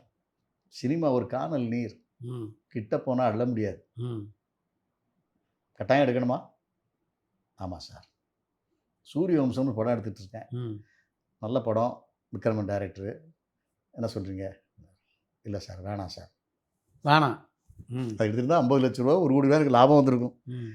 இல்லை சார் நான் படம் தான் எடுக்க போகிறேன். எடுங்க, நீங்கள் தான் குத்துவிளக்கு ஏற்றணும். வர்றேங்கிறாரு. டேட் அப்போ? இந்த டேட்டு. சரவணன் சார் நீங்கள் வந்து அவர் தலைமை நீங்கள் குத்துவிளக்கு ஏற்றணும். ஓகே. படம் குத்துவிளக்கு ஏற்றி எல்லாம் பண்ணி படம் எடுத்தாச்சு. அருவாவேல் படம் ஒரு புது எக்ஸ்பீரியன்ஸ். அந்த ஊரில் நடந்த ஒரு கதை. சங்கரங்கோயில் பக்கத்தில், திருநெல்வேலி மாவட்டத்தில். காடு மேலே சொல்லும், அந்த பாட்டை கேட்டு தான் மறண்டேன். காடு மேலே சொல்லும் அருவாவேலு, அவன் கதை சொல்ல போகிறேன் கொஞ்சம் நீயும் கேளு. தெற்கு தசை திருநெல்வேலி சீமையில் வாழ்ந்தான் அவன் அருவாவேலாம் பேர், அந்த களப்பங்கோளமா ஊரு, அந்த முருகனோட வேலு, ஐயா அருவாவேலாம் பேர். நல்லா அந்த கதையை வந்து ஒரு பாட்டை கேட்டு இந்த கதையில் பெரிய இன்ஸ்பிரேஷன் ஆகி படம் பண்ணிடலான்னு முடிவு பண்ணுறது. படமெல்லாம் எடுத்து இதுவரைக்கும் சம்பாதிச்ச பணத்தெல்லாம் உள்ளே போட்டு படம் ஃபஸ்ட் காப்பி எடுத்தாச்சு. ஊர்வசியை டப்பிங் கூப்பிட்ருக்கேன். டப்பிங்லாம் பேசி முடித்தாங்க. வரிக்கணன் ஒரு சின்ன விஷயம் வாங்க அப்படின்னு. என்ன மேடம், நான் சாகிறது மாதிரி இது வரைக்கும் 7 படம் நடிச்சிருக்கேன். 7 படமும் அட்டர் ஃப்ளாப். நான் செத்தா படம் ஓடாது. இது 8வது படம். இந்த படத்தில் நான் செத்துட்டேன். என்ன மேடம் இது இப்போ வந்து சொல்கிறீங்க? இல்லை எனக்கு இப்போ தான் அது ஸ்ட்ரைக் ஆச்சு, அதனால் சொல்கிறேன், கொஞ்சம் கேர்ஃபுல்லாக இருந்துக்கோங்க. மாத்திரதா இருந்தால் மாற்றிக்கிங்க இப்போவே. கேர்ஃபுல்லாக இருந்துக்கீங்கன்னா படம் முடிச்சுட்டு டப்பிங் வந்துட்டு அதுக்கப்புறம் துட்டும் இல்லை என்கிட்ட. படம் முடிச்சாச்சு, கிளைமேக்ஸ் மாற்ற முடியாது. நம்ம சாவுனால தான் அவர் பரோலில் வெளியே வராருங்கிற மாதிரி கான்செப்ட் பண்ணியாச்சு. தீமே அதுதான். எனக்கு அப்போவே பகீர்னு ஆகிப்போச்சு. என்னடா டப்பிங்லேயே வார்த்தையே தப்பாக இருக்க. மறுபடியும் படத்தை நான் போட்டு பார்க்குறேன். அந்த படத்தில் நான் நடித்தேன் ஒரு லாயராக ஒரு சீன். பிக்சர் ஓப்பனிங்கே ஊர்வசி வந்து என்கிட்ட கேட்குறாப்புல, என் புருஷனை எப்படியாவது காப்பாற்றுங்க சார், எப்படியாவது தூக்கில் போடாதீங்க சார். இங்கே வருமா, காப்பாற்றவே முடியாது. கடவுளே நினச்சா கூட இதை காப்பாற்ற முடியாது, விட்டுருப்பாங்க. இது 2வது சீனா? இதான் முதல் சீனு, முதல் வார்த்தை டைலாக் நம்ம பேசுகிறோம். என்ன இது, அந்த பொண்ணு காப்பாற்ற கேட்டால் நம்ம காப்பாற்ற முடியாதோ, சென்டிமெண்ட்டாக தப்பாக இருக்கு, எல்லாமே போகுது. சரி அதெல்லாம் நம்ம பார்க்க வேண்டாம், முடிஞ்சு போச்சு, நல்லபடியாக ஆயிரும். இது சும்மா அந்த சென்டிமெண்ட்லாம் நம்பக்கூடாது அப்படின்னா பாட்டம் அட்ரு ஃப்ளாப். ஃப்ளாப்னா எப்படி ஃப்ளாப்னா, கையில் இருக்க 70 லட்சமும் போய் பப்ளிசிட்டி 20 லட்சம் எக்ஸ்ட்ரா கடன் ஆகி 90 லட்சம் ரூபா போயிடுச்சு. ஃபுல்லாக போயிடுச்சு. அந்த நேரத்தில் பார்த்தீங்கன்னா வலசரவாக்கம் ஏரியாவில் ஒரு கிரவுண்டு 1 லட்ச ரூபா தான். வாங்கி போட்டு வந்தால் கிட்டத்தட்ட 70 கிரவுண்டு வாங்கியிருக்கலாம். இன்றைக்கி அது 140 கோடி ரூபா. இதெல்லாம் தெரியாமல், ஒரு இன்வெஸ்ட் பண்ணாமல், சினிமா ஆர்வத்தில் ஒரே படத்தில் எல்லா சாப்டர் க்ளோஸு. கடங்காரங்க வந்தாங்க, ஒன்றையும் ஒவ்வொருத்தன் எடுத்துகிட்டு போயிட்டான். காரை ஒருத்தன் எடுத்துகிட்டு போயிட்டான், ஸ்கூட்டர் ஒருத்தன் எடுத்துகிட்டு போயிட்டான், ஆஃபீஸில் உள்ள சாமான ஒருத்தன் எடுத்தான், ஸ்டில் ஃபோட்டோகிராஃபர் ஒரு 20,000 பேலன்ஸ் அவன் ஸ்கூட்டர் தூக்கிட்டு போயிட்டான். எல்லாம் டோட்டலாக கடன் எக்ஸ்ட்ரா வாங்கினது வச்சு இது பப்ளிசிட்டி பண்ணது எல்லாம் லாஸு, பயங்கர லாஸு. என்ன பண்ணு தெரியல, அந்த படம் வந்து ஒரு 40-50 லட்ச ரூபா நம்மளை கடனாக்கி விட்டுருச்சு. எல்லாம் போய் சின்ன சின்ன ரைட்ஸ் விற்றதில் போக ஒரு 40-50 லட்ச ரூபா லோன் ஆகிட்டு சென்னையில் இருக்க முடியாத சூழ்நிலை. ஒரு கிளைமேக்ஸாக ஒரு அந்த படத்தில் ஒரு சண்முகநாதன் ஒரு பெரிய ஐஏஎஸ் போலீஸ் ஆஃபீஸர் நடிச்சிருந்தார். அவர் ஒரு 3 லட்ச ரூபா அவர்கிட்ட வாங்கியிருந்தோம், ஏதோ ஒரு பப்ளிசிட்டிக்கு. ஏதோ படம் ஓடலனதும் அவர் என்ன பண்ணிட்டார், ஒரு நாள் தற்செயலாக ஒரு யாரையோ கெஸ்ட்டை கூப்பிட்டு படம் பார்க்க வந்தவர், அப்படி வாங்க உங்கள் வேன்லேயே போயிடலாம்னு சொல்லி என் வேன்லேயே போயிட்டு மாருதி வேன் வச்சுருந்தேன். அவருக்கு இறங்கி டக்குன்னு அண்ணா நகர் போனதும் சாவி எடுத்துக்கிட்டார். தப்பாக நினைக்காதீங்க பார்த்தி, இப்படி நம்ம பணம் வாங்க முடியாது, அதனால் வண்டி போயிடுங்க, வண்டி எனக்கு வேணும். சார் இல்லை சார், ஆர்சி புக்கு பயணம் அதெல்லாம் போலீஸ்காரங்க தான், நாங்கள் பார்த்துக்கணும், நீங்கள் போங்க, நிராயுத பாணியாக டோட்டலாக பேசாமல் சௌத்ரி சார்கிட்டேருந்து படங்கள் பண்ணி லாபம் சம்பாதிச்சு மறுபடியும் ஜீரோவுக்கு வந்து -20 lakhs போயிடுச்சே, எப்படி வாழ்க்கையை ரன் பண்ணுறதுன்னு புரியல. ஊருக்கு போயிடலாம், இருந்தால் சரியாக வராது அப்படின்ட்டு திருநெல்வேலி போயிட்டேன். திருநெல்வேலி போயிட்டு மறுபடியும் அருவா வேலை பார்க்குறா, தப்பாக இருக்கு. எல்லாமே தப்பாக தெரியுது. படம் ரிலீஸ் ஆகி அற்றுப்பலா பண்ண பார்க்குறேன், டைட்டிலே தப்பாக இருக்குது. அருவா வேலு, யார் வருவா உள்ள? பொம்பளைங்கள்லாம் வருவாள். அருவா வேலுன்னா கத்தி வெட்டு குத்து. ஃபஸ்ட் தப்பு நடந்து போச்சு. 2வது டைலாக், மொதல் டைலாக்கே காப்பாற்ற முடியாது, கடவுளாலே காப்பாற்ற முடியாது மொதல் டைலாக். 3வது டைலாக் ஊர்வசி சொன்ன ஞாபகம். நான் 7 படத்தில் செத்தேன், 7 படமும் ஓடலை, இது 8வது படம் தான். அந்த சென்டிமெண்ட்டும் போச்சு. எல்லாமே ராங் ஆயிடுச்சு. என்ன பண்ணுறது ஒன்றும் புரியல. அப்போ எங்கள் ஊரில் ஒரு வில்லுப்பாட்டு ஒன்று உண்டு. அந்த வில்லுப்பாட்டை தற்சலாக கேட்குறேன். அது ஒரு கோயிலில் பாடிச்சு, சும்மா கேட்பேன், கொஞ்சம் நேரம் கேட்குறேன். அங்கே மஞ்சம்மாள்னு ஒரு கதை, ஒரு அம்மனை பற்றின கதையை அந்த வில்லுப்பாட்டில் படிக்கிறாங்க. அது நல்லா இருக்க, இதை வச்சு ஒரு இன்ஸ்பிரேட் பண்ணி ஒரு கதை பண்ணலாமே அப்படின்ட்டு. எனக்கு எப்போதுமே இந்த ஒரு இன்ஸ்பிரேஷன் எடுத்தால் நான் அதை முதல்ல பாட்டாக்குவேன். இந்த ஒரு பாட்டு வச்சு ஒரு வில்லுப்பாட்டிலே ஒரு கதையை ஃபோக்கில் பண்ணேன்னு ஃபஸ்ட் டைம் சினிமாவில் ஒரு வில்லுப்பாட்டில் ஒரு கதை ஆரம்பித்து வில்லுப்பாட்டில் இன்டர்வல் கொண்டு வந்து வில்லுப்பாட்டிலே கிளைமேக்ஸ் பண்ணுற மாதிரி ஒரு ஸ்கெல்டன் ரெடி பண்ணேன். வாழ்க்கையில் தப்பு பண்ணிட்டோம், ஒரே ஒரு ரைட் பண்ணி பார்ப்போம் அப்படின்னு ஒரு கட்டம் கட்டுறேன். 60 கட்டம் போட்டு எப்படி நம்ம தோற்றோம். 100 படத்துக்கு ஜட்ஜ்மெண்ட் பண்ணோம். ஆனால் நாம் படம் பண்ணும்போது எதையுமே பார்க்காம அட்டர் ஃப்ளாப் ஆகி போச்சு. நம்ம பண்ணும்போது தப்பாகிடுச்சு, எப்படி ஆச்சு? ஜெயிச்சாகணும், எழுதுவோம் சென்டிமெண்ட்டு. அப்போ அம்மன் படம் ஓடிட்டுருக்கு, தமிழ்நாடு பூரா பெரிய ஹிட், ஆஸ்கார் ரவி வாங்கி ரிலீஸ் பண்ணேன். அந்த படத்தையும் போய் பார்த்தேன் நான். பெண்கள் கூட்டம் சாரையாவது நிற்கிறாங்க அம்மன் படம் பார்க்க. இவ்வளோ பெண்கள் வரத்தானே செய்கிறாங்க. மறுபடியும் பண்ணுவோம், பக்தி படமே பண்ணுவோம். கே சங்கர் சார் இருந்தாங்கன்னு 60 கட்டம் கட்டி, முதல் சீன் இப்படி இருக்கணும், 2வது சீன் ஒரு காமெடி வரணும், 3வது சீன் ஒரு அருமையான சாங் வரணும், 4வது சீன் வரணும், இன்டர்வல் பயங்கர ஷாக்காக இருக்கணும். இப்படி ஒரு கலர் பண்ணி ஒரு படம் பண்ணுவோம். அப்படி ஸ்கெல்டன் பண்ணி ரெடி பண்ணி ஒரு வில்லுப்பாட்டிலே கொண்டு வந்து ஒரு கதையை பண்ணி ஃபினிஷ் பண்ணிட்டேன். அந்த வில்லுப்பாட்டு ஒரு நல்ல ஒரு அருமையான கதை. ஒரு மஞ்சம்மாள்னு ஒரு கதை. அவள் வந்து ஒரு சாதாரண கோவில் பூசாரியோட மகள். அந்த ஊர் ஜமீன்தார் ஆசைப்படுவான், அவளை கல்யாணம் பண்ணுவான். கர்ப்பஸ்திரியாக இருக்கும்போது அவளை கொண்டுட்டு அவன் வேற ஒரு கல்யாணம் பண்ணிக்குவான். இப்போ அந்த கண்ணாத்தாள் பழி வாங்குவா, அம்மனா மாதிரி பழி வாங்குறா அப்படிங்கிறது அந்த வில்லுப்பாட்டில் லைட்டாக இருந்துச்சு. அதை அப்படி இன்ஸ்பிரேஷன் எடுத்தது, எமோஷனல் பண்ணி ஒரு பாட்டு. கண்ணாத்தாளை அடித்து அவங்க கொன்று தீய வைப்பாங்க. அப்போ நாங்கள் ஒரு பாட்டு எழுதணும். அப்போ கண்ணாத்தாளை பற்றி ஒருத்தன் கேட்பான், பக்கத்தில் வில்லு போடுறவன் ஒருத்தன் கேட்பான், கண்ணாத்தாளை அடித்து கொண்டுட்டாங்களே, எரிஞ்சு சாம்பல் ஆகிட்டாளா அப்படின்னு. அப்போ இந்த குஷ்பு பாடும், கட்டியிருந்த பட்டு சேலை எரியவில்லை, வச்சிருந்த மல்லிகைப்பூ கருகவில்லை, பூசியிருந்த மஞ்சள் முகம் வாடவில்லை, டங் டங் டங் டங் டங் அந்த சமாதிக்கு போயிட்டு அப்படி டமான்னு சமாதியை உடச்சி வெளியே வந்தால் அந்த அம்மா கண்ணாத்தா அப்படி சூழத்தோட திரும்பி பாப்பா. கண்ணாத்தா ஆவேசம் தொடரும். இல்லை இன்டர்வல் வச்சுக்குவோம். சௌத்ரி சாரை பார்க்க வரேன். யாரை பார்க்கன்னு தெரியல. சென்னையில் ஃபஸ்ட்டு படம் அட்டர் ஃப்ளாப் கொடுத்துட்டு எங்கே போய் பார்ப்பீங்க, யாரை பார்ப்பீங்க? அப்போ எனக்கு ஒரே ஒரு நம்பிக்கை, சௌத்ரி சாரை பார்ப்போம். இல்லைன்ட்டாருன்னா திரும்பி ஊருக்கு போகிறது, ஊரை பார்த்து போயிடலாம். ஊரில் விவசாயம் அது இதெல்லாம் இது போயிடலாம். ஃபைனலாக வரேன். வந்தால் கண்ணா ஃபஸ்ட்டு நான் மாரியம்மானு தான் டைட்டில் வச்சுருந்தேன். சந்தன மாரியம்மான்னு டைட்டில் வச்சுருந்தேன். பஸ்ஸில் வந்துகிட்டே இருக்கேன், திடீர்னு ஒரு டிராஃபிக் ஜாம் ஆகுது. சைடில் அப்படி எட்டி பார்த்தா கண்ணாத்தாள்னு ஒரு போல்டாக ஒரு பஸ் எழுதி அப்படி கிராஸ் ஆகுது. கண்ணாத்தாள் டைட்டில் நல்லா இருக்கா, மாரியம்மாங்கிறது பழசாக இருக்கா, இது ஓகேவாச்சுன்னு சொல்லி டைட்டில் மாற்றிடுவோம், கண்ணாத்தாள். சௌத்ரி சாரை பார்க்க வந்தேன்.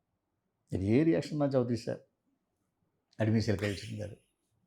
வேண்டாம் சார், உங்களை பார்க்கணும். எல்லாம் போயிடுச்சா? போயிடுச்சு சார். அதான் சினிமா. சினிமாவில் எல்லோரும் அள்ள முடியாதியா, இருக்கணும். என்ன எதுக்கு வந்தீங்க? சூரிய வம்சம் வாங்க சொன்னல, பிராப்தம் இல்லை. எவ்வளோ படிச்சு தெரியுமா? திருநெல்வேலி 1 கோடி ரூபா பண்ணியிருக்கு. எல்லா ஊர்லையும் கண்ணாப்பு நாட்டு. ஆமாம். உடனே வேறு என்ன விஷயம் பார்க்கணும் அப்படின்னாரு. எனக்கு சொல்கிறதுக்கே வெக்கமாக இருக்குது. இல்லைடா ஒரு கதையை சொல்லி நம்ம கதை எழுத்து இவர் வந்து இப்படி வந்தது போய் டிஸ்கரேஜ் பண்ணுறாருன்ட்டு. சார் ஒரு கதை சொல்கிறதுக்காக. கதையா? ஃபஸ்ட் கூடமே அட்டர் ஃப்ளாப். யார் கதை கேட்பா, யார் படம் எடுப்பா? சார் உங்கள்கிட்ட கதையை சொல்லலான் இருக்கேன், சொல்லிவிட்டு நீங்கள் வேண்டான்னு சொன்னீங்கன்னா நான் ஊருக்கு போய்ட்டேன் சார், இந்த ஐடியா விட்டுறேன். சரி பார்த்துட்டே இருந்தார். என்ன யோசிச்சாரோ தெரில. வெள்ளிக்கிழமை காலையில் ஒரு 9 o'clock வாங்க கேட்போம். இப்போ நான் திங்கக்கிழமை பார்த்துருக்கேன், செவ்வாய் புதன்கிழமை ஏதோ பார்த்தேன்னு நினைக்கிறேன். நல்ல நாளில் பார்ப்போன்னு போய்ட்டேன். புதன் வியாழன் 2 நாள் டைம் இருக்குது. இவர்கிட்ட கதை சொல்லி நம்ம ஓகே பண்ணணும். இது வாழ்க்கையில் ஒரு பெரிய முக்கியமான கட்டம். நான் ஒரு 60 கட்டம் போட்டு தான் கதையை பண்ணி கொண்டு வந்திருக்கேன்.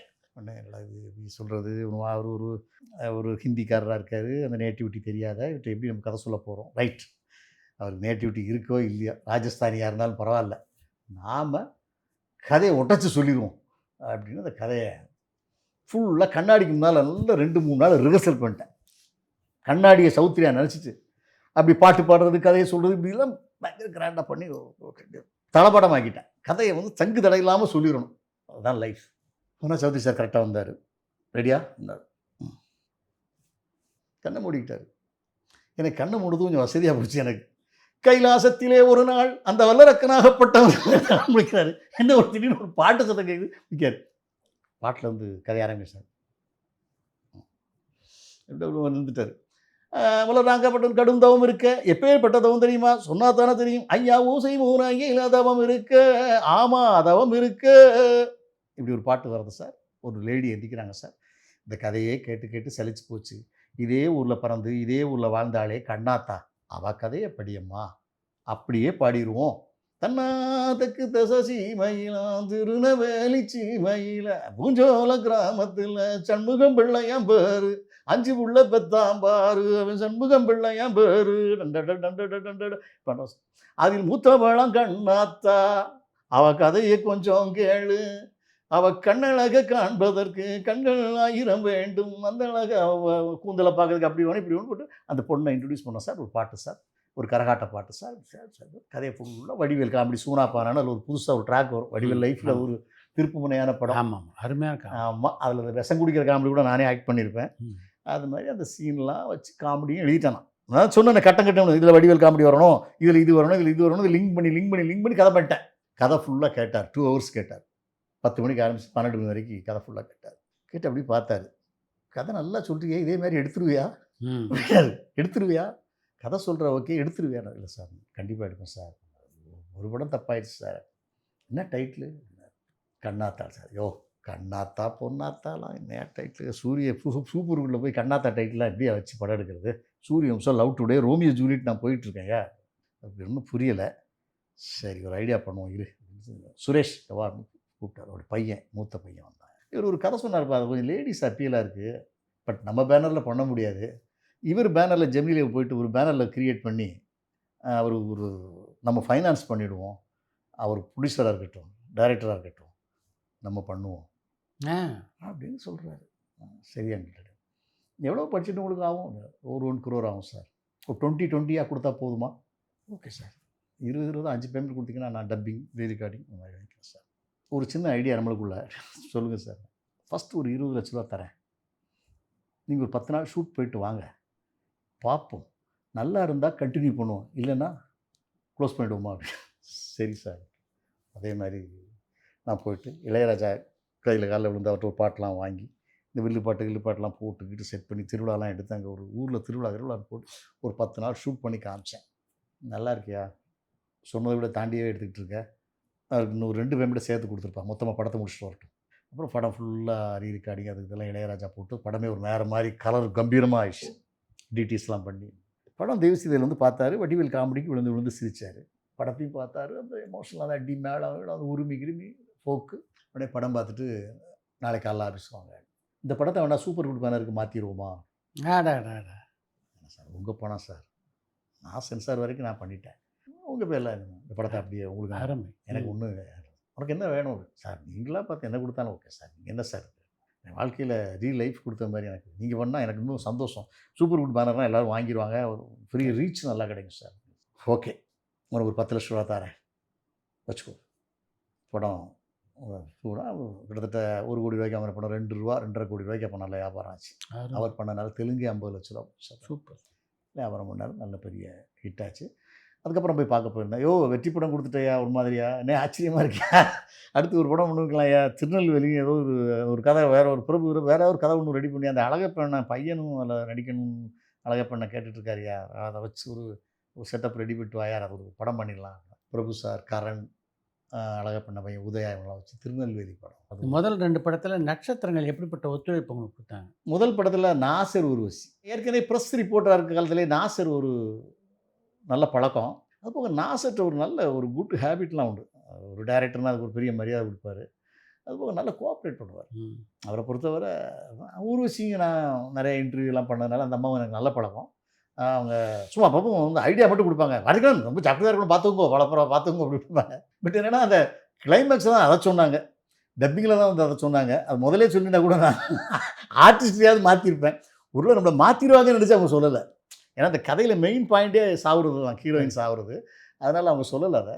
கோஆப்ரேஷன் ஓகே, ஒன்றும் ஈஸியாக தான் இருந்துச்சு. எனக்கு அந்த படம் பண்ணும்போது எனக்கு இன்னும் ட்ராபேக்காக நான் என்ன ஃபீல் பண்ணேன்னா, ஒன்றும் கொஞ்சம் ராங் சென்டிமெண்ட்டும் இருந்துச்சு. நெப்போலியன் சார் படம் சீவல பெரிய பாண்டியப்போ வந்துருச்சு. அதுக்கப்புறம் தான் இது வந்துச்சு. அதனால் அந்த படத்தோடைய பீச் அது சாங்ஸு அது இதெல்லாம் இதை விட பெரிய ஹிட்டாக இருந்ததுனால நமக்கு அந்த நேரத்தில் ரீச் பண்ண முடியல. அதே மாதிரி நான் திருநெல்வேலி பண்ணும்போதும் ஒரே நாள் திருநெல்வேலி 2000 பொங்கலுக்கு ரிலீஸ் பண்ணுறோம். சேம் டேட் விக்ரமன் சார் படம் வானத்தை போல, திருநெல்வேலிக்கு ஆப்போசிஷன் வானத்தை போல. அந்த படம் வராமல் இருந்தால் எனக்கு இன்னும் கொஞ்சம் ரீச் ஆகிருக்கும். கரெக்ட். எப்போதுமே ஒரு சின்ன ஒரு ஹோட்டல் ஆரம்பிக்கணும், பக்கத்தில் பெரிய சரவணபவன் மாதிரி ஒரு பெரிய ஹைடெக் ஹோட்டல் வந்துச்சுன்னா நம்ம மாட்டிக்கிடுவோம்ல. அதில் எல்லாருக்கும் தான் இட்லி சாப்பிட்டு ஆகணும். அதுதான் சினிமாவில் இந்த ஆப்போசிஷன்லேயும் சமயத்தில் நம்ம இவ்வளோ இருந்தாலும் சக்ஸஸ். பிரபு சாரை பற்றி கேட்க வேண்டாம். அவர் எப்போதுமே அவர் இது சொல்ல போனீங்கன்னா அவர் பயந்துக்குவார். ஓ என்னையா ஃபஸ்ட்டு டே எனக்கு ஒரு மாதிரி கை காலெலாம் நான் சும்மா நீங்கள் வேறு அதெல்லாம் சொல்லாதீங்க. என்ன ஒன்றும் இல்லைப்பா, எனக்கு இந்த ஃபஸ்ட்டு டே மட்டும் எனக்கு ஒரு மாதிரியாக இருக்கும், அப்புறம் சரியாயிடும்.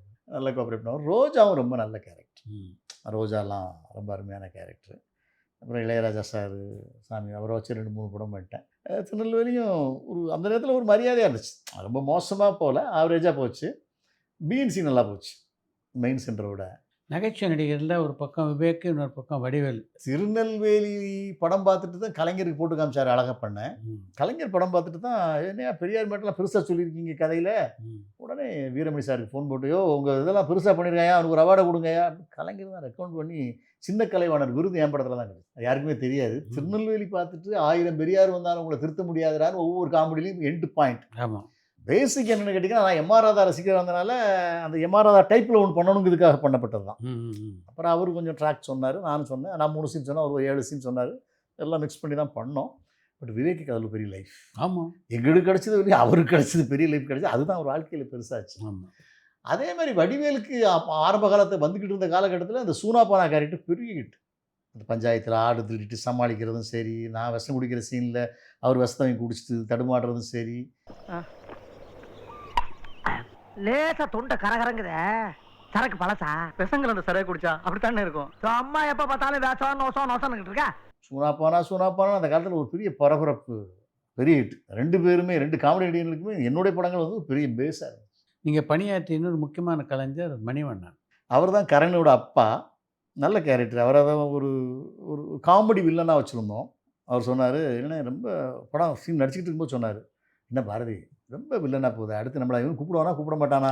இல்லைண்ணே, உங்களுக்கு என்னென்ன கேரக்டர் ஆர்டிஸ்ட் தானே, ஒரு படத்தில் வில்லன், ஒரு படத்தில் ஒரு ஹியூமராக பண்ணிட்டீங்கன்னா ஒரு கூட்டம், நீ ஹீரோவா இல்லை ரொம்ப கொடூரமாக காமிச்சிங்கன்னா அப்புறம் எவனுமே கூப்பிடாம போயிடக்கூடாது ஆனார். அப்புறம் கோஆப்ரேட் பண்ணார்.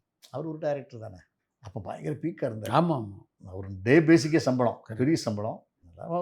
விவேக் கம்மி சம்பளம், டோட்டல் படத்துக்கே 1.5 லட்ச ரூபா தான் விவேக். அப்போ நம்ம படம் தான் டேக் அப். அதுக்கப்புறம் 5 லட்சம் 10 லட்சம் அப்படி வேறு மாதிரி போயிட்டார். 1 கோடி ரேஞ்சுக்கு போயிட்டார் அவர். எந்த காலகட்டத்தில் இனி பக்தி படங்கள் பக்கமே போயிடலாம் அப்படின்னு நீங்கள் முடிவு பண்ணீங்க? கண்ணாத்தாளுக்கு அப்புறம் இதுதான் நமக்கு சேஃப் ரூட்டு. இது எதுக்கு போய் அருவாவேலு திருநெல்வேலி ஃபேமிலி ட்ராமா எதுக்கு போய்கிட்டு இருக்கோம். திருநெல்வேலி படம் பார்த்துட்டு தான் ராஜராஜேஸ்வரி பண்ணதுக்காக பாலச்சந்தர் சார் கம்பெனிலேருந்து கூப்பிட்டாங்க. அப்புறம் பாலச்சந்தர் கூப்பிட்றாரு, ஏதாவது சோசியல் லவ் சப்ஜெக்டாக இருக்குமோன்னு சொல்லி நான் ஒரு லவ் சப்ஜெக்ட் கொண்டு போய் சொன்னேன். பொறுமையாக அவங்க கேட்டாங்க. முதல்ல கதையை கேட்ட உடனே இல்லை நாங்கள் பண்ணுற ஐடியாவில் சாமி படம்னு சொல்லியிருக்கலாம். கதையை ஃபுல்லாக கேட்டு நல்லா இருக்குது, ஆனால் எங்களுக்கு இந்த ஐடியா கிடையாது, உங்களை வச்சு சாமி படம் பண்ணணுன்னு தான் நினைக்கிறோம். எங்களுடைய டைட்டில் ஸ்ரீ ராஜராஜேஸ்வரி. அதெல்லாம் ஃபிக்ஸ் பண்ணிட்டாங்க. டைட்டில் மட்டும் அவங்க ஃபிக்ஸ் பண்ணிட்டாங்க. இந்த டைட்டில் வச்சுக்கோங்க, நீங்கள் ஒரு கதை பண்ணி கொண்டு வாங்க. அப்புறம் அவங்க ஒரு இன்னொரு கேசட் கொடுத்தாங்க, ஹிந்தியில் ஒரு படம் ரீபர்த், அந்த மறுஜென்மம், அந்த பேஸ் ஒரு கதை இருந்துச்சு. இதை நீங்கள் சாமி படத்துக்கு உல்ட்டா பண்ணுங்க, அதை இன்ஸ்பிரேஷனாக எடுத்துக்கிட்டு அதை பண்ணி கொண்டு போய். ரம்யா கிருஷ்ணன் இன்னொரு பக்கம் விஜயசாந்தி. ரம்யா கிருஷ்ணன் ரொம்ப சைலண்டாக இருப்பாங்க, டயலாக் பேசுகிற வரைக்கும் சும்மா அவங்க வாட்டு ஏதோ ஒரு ஃபோன் பேசிக்கிட்டு ஏதோ ஃபோன் நோண்டிகிட்டே இருப்பாங்க. மேடம் டேக் ரெடி அப்படின்னா அப்படி ஒரு கம்பீரமாக இருப்பாப்புல, ரெடி அவளை அடித்து கொள்வாங்க. அப்போ நாங்கள் கூட ராஜேஸ்வரி ராஜராஜேஸ்வரி அப்படின்னா சிவாஜி மாதிரி அந்த அம்மா கொஞ்சம் எக்ஸ்ட்ரா எஃபர்ட் போட்டுரும். ஒரு பாவம் அறியாத என் வாழ்க்கையை நாசம் பண்ணிட்டீங்க. இந்த ஜென்மம் இல்லைடா, இன்னொரு ஜென்மம் எடுத்து வருவாடா இந்த ராஜேஸ்வரி. ராஜேஸ்வரி கம்பீரம் பண்ணாங்க. ஒவ்வொரு கதையிலையும் அந்தந்த ஆர்டிஸ்ட் பண்ணும்போது ஒரு எக்ஸ்ட்ரா. சிவாஜி சார் அப்படித்தான். சிவாஜி சார் பண்ண படங்கள்லாம் எனக்கு என்னமோ பார்க்கும்போது என்ன தெரியுதுன்னா, ரொம்ப சுமாரான கதைகள்லாம் கேட்டு ஒரு ஓகே அப்படின்னு இந்த படத்தெல்லாம் வெற்றி படம் ஆக்கியிருக்காரு. அவர் கதை கேட்கும் போதே சொல்லுவாராம் பக்கத்தில் ஹீரோயின்ட்டெல்லாம், கதை நேரத்து சொன்னாங்க சுமாராக தான் இருந்துச்சு, அவெல்லாம் நடிக்கணும்ல, சரி பண்ணிக்கலாம் பார்ப்போம், அதுக்காக சாப்பிடணும்ல, நம்ம கஞ்சி குடிக்கணும்ல, நடிப்போம் போ, வேண்டான்லாம் சொல்ல, எதுக்கு வேண்டான்னு சொல்லணும், நடிப்போம். இப்படி அந்த ஹீரோயின்ட்டெல்லாம் திருப்பி பேசுவாராம். அவர் அப்படி சரி பண்ணுவார். விஜயசாந்தியும் கிட்டத்தட்ட ரம்யா கிருஷ்ணன் மாதிரி தான், ரொம்ப சைலண்டாக இருப்பாங்க. அவங்க அப்போ சம்பளம் வாங்கலை. பண்ணாரியம்மன் பண்ணும்போது என்ன சொல்லிட்டாங்கன்னா, இப்போ அந்த அம்மாவுக்கு தெலுங்கில் ஃபஸ்ட் டைம் அவர் அம்மன் வேஷம் போடுறது ஃபஸ்ட் டைம் என்னோட படம் தான். அது வரைக்கும் அடி தட்டி, போலீஸ், ரவுடி, கங்கம்மா, அந்தம்மா, முசேலம்மா, முத்தாலம்மான்னு வேறு மாதிரி ஃபைட் ஆர்டிஸ்ட்டு. எனக்கு அவங்கள வச்சு ஒரு சாமி படம் பண்ணால் டிஃப்ரெண்ட்டாக இருக்கும். அதுவும் குத்துறது தானே, எதிரிகளை தப்பு பண்ணவங்களை சூரத்தால் குத்தும், அது பேண்ட் ஷர்ட் போட்டு அடித்து ஃபைட் பண்ணியிருக்கோம். இங்கே அம்மன் கிட்ட போல அடிக்கணும், அவ்வளோதானே. அதனால் இது கொஞ்சம் புதுசாக இருக்கும் அப்படின்னு பண்ணேன். பெரிய ஹிட் ஆச்சு ஆந்திராவில். அவங்க என்ன தெலுங்கு உரிமை வாங்கிட்டாங்களா சம்பளத்துக்கு பதிலாக எனக்கு ஆந்திரா ரைட்ஸ் கொடுத்துருங்க. சரி நாங்களும் பண்ணோம் நினச்சோம், ஆந்திரா ரைட்ஸ் ஓப்பனிங்கே விற்றது மாதிரி ஆகிப்போச்சு, இந்த அம்மா ஃப்ரீ ஆகிப்போச்சு, நம்ம படத்தை எடுத்துக்கலாம் அப்படின்னு அந்த படமும் அவங்களுக்கு பெரிய ப்ளஸ் ஆச்சு. இங்கேயும் ஆவரேஜாக போச்சு.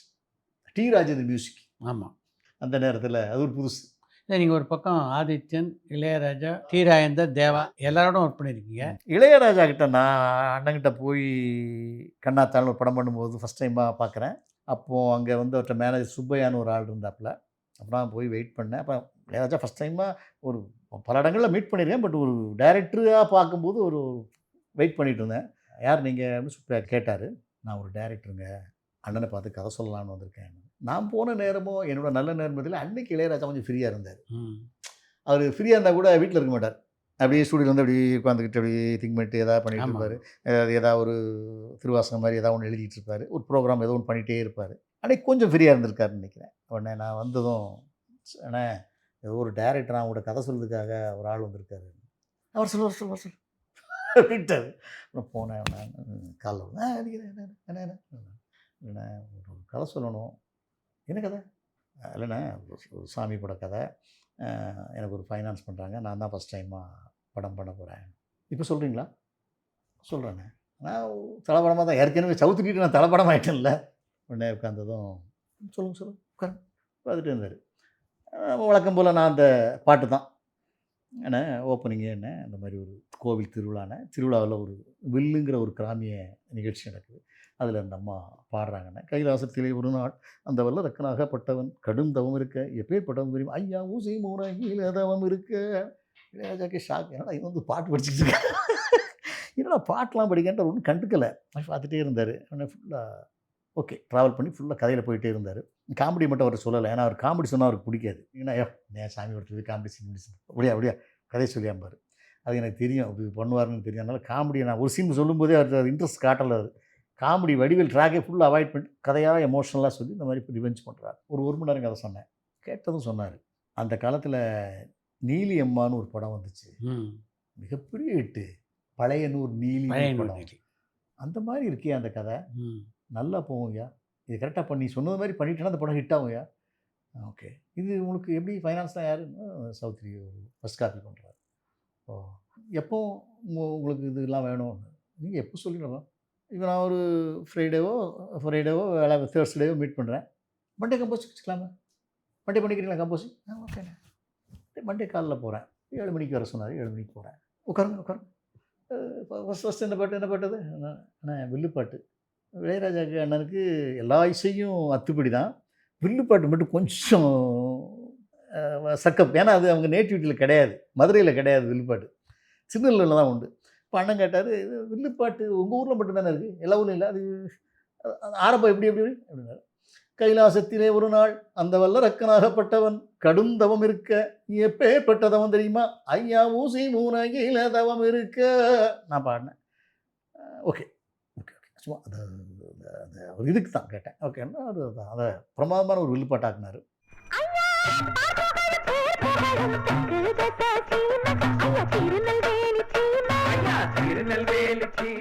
பாட்டு கிட்டத்தட்ட 7 நிமிஷம் வரும். அந்த பாட்டிலே தான் கதை வரும், இன்டர்வல் வரும், கிளைமேக்ஸ். இதுவரை கதை கேட்ட அக்காமாரே, கண்ணாத்தாள் கதை கேட்ட அக்காமாரே வாழ்க, நண்பிமாரே வாழ்க, வாழ்க வாழ்க வாழ்கவேன்னு அந்த படத்தை அப்படி முடிப்போம். அந்த மாதிரி ஒரு ஃபுல் லென்த் பாட்டு இதுதான் ஃபஸ்ட் பாட்டாக வேணும்னு பிரமாதமாக பண்ணார். 2வது பாட்டு என்ன இருந்தார், அந்த பொண்ணு இன்ட்ரடியூஸ் பண்ணுறோம். ஓ கரகாட்டக்காரியா? ஆமாண்ணே. ஓகே. அந்த பொண்ணு இன்ட்ரொடக்ஷன் பாட்டு தானான நன்னா நன்னா காமாட்சி அம்மனுக்கு கரகம் எடுப்பேன் அவரே பாடுறாரு. எனக்கு தெரிஞ்சு இளையராஜா கிட்டத்தட்ட ஒரு எத்தனாயிரம் பாட்டு பாட்டுருக்காரு. அத்தனாயிரம் பாட்டுலேயும் ஒரு 90% பல்லவி அவர் தான். அடுத்து என்ன பாட்டு, இந்த மாதிரி ஒரு தீச்சட்டி சாங். மாலை வெயில் அழகி மஞ்சள் முகத்தழகி பல்லவி. அடுத்து என்ன பாட்டு, இந்த மாதிரி ஒரு கிளைமேக்ஸ் பாட்டு. கிளைமேக்ஸ்னா அந்த மாதிரி அந்த பொண்ணு வந்து புருஷனை கொல்றதுக்கு சாணியை கூப்பிட்றா, புருஷனை காப்பாற்றுறதுன்னா கொல்றதுக்கே பரவாயில்ல, இவன் வேண்டாம் அந்த நாட்டுக்கு வேண்டானே சொல்லி பாட்டு பாடுறான். ஓகே.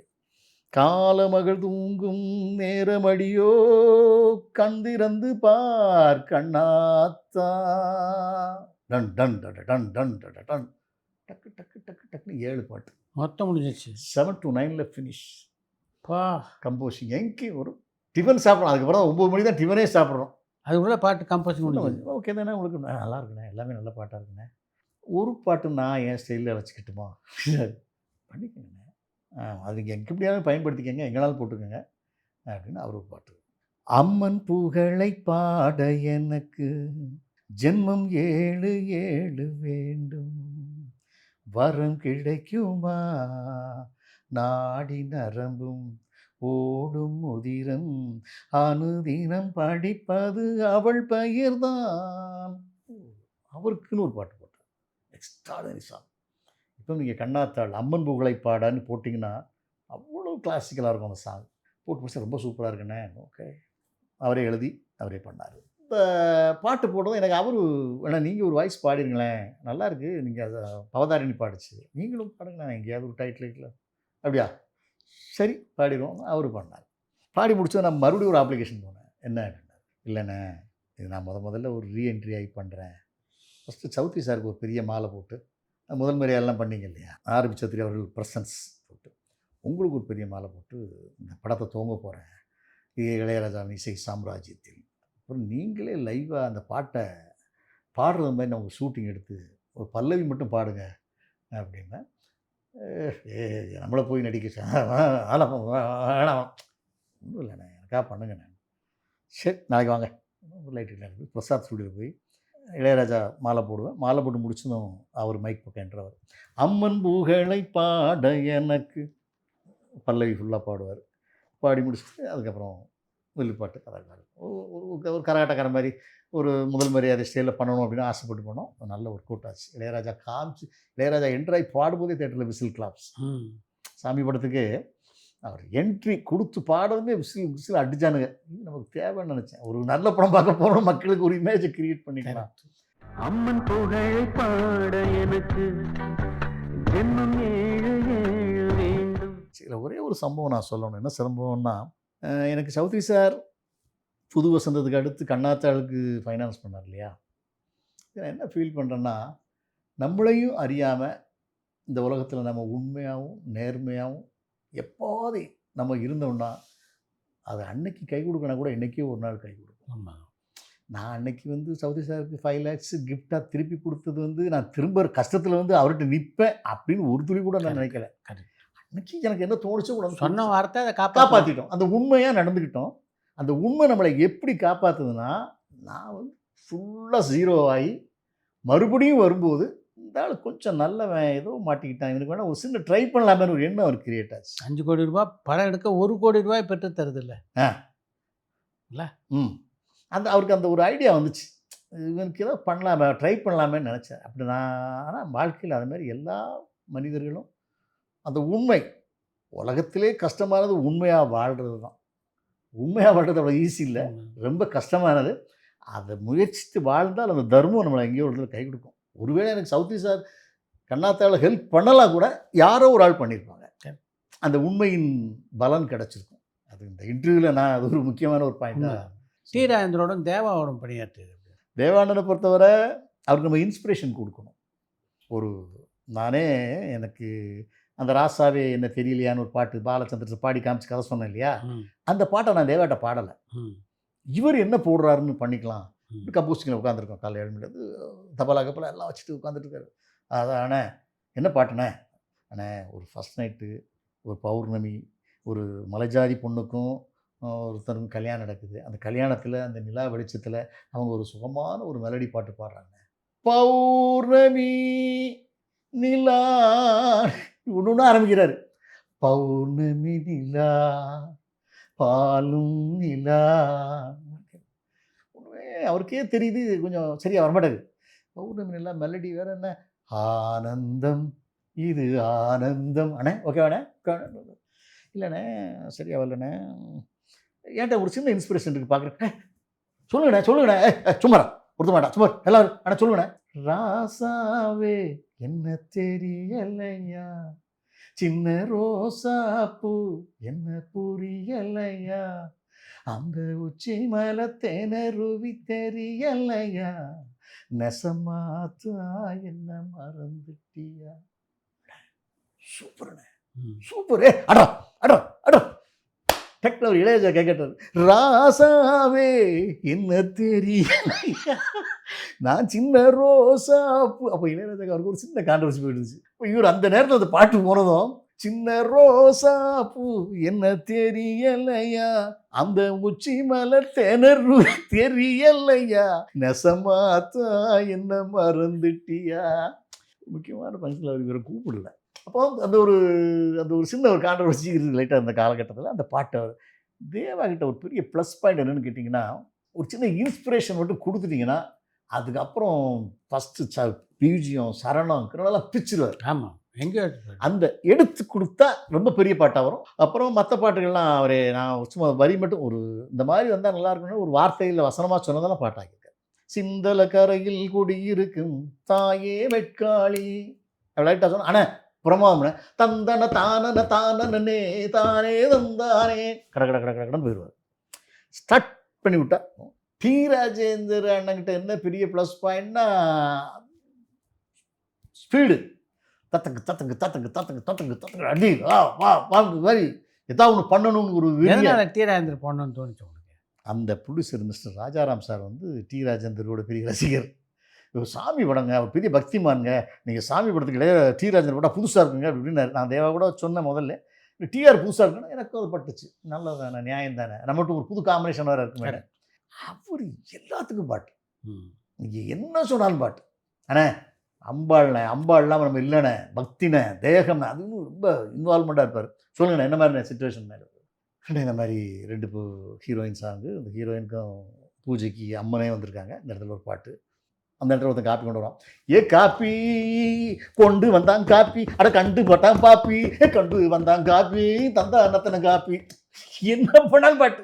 தோசை வச்சுருங்களேன், தோசை எனக்கு அது மேலே ஆசை. ஆனால் தட்டினா போதும், தட்டி பார்த்தான் கதவை தானே, அவன் திறந்து விட்டான் உள்ள வந்தான், வந்த மனுஷன் என்ன சொன்னான். என்ன சப்ஜெக்ட் எடுத்தீங்கனாலும் என்ன வெளிச்சம், என்ன வெளிச்சம், வெளிச்சம் இது வெளிச்சம், தந்தான பார்த்துக்கிட்ட வெளிச்சம், இது செய்கிறான கண்டு கொண்ட வெளிச்சம். பாட்டாக்கிடுவார்.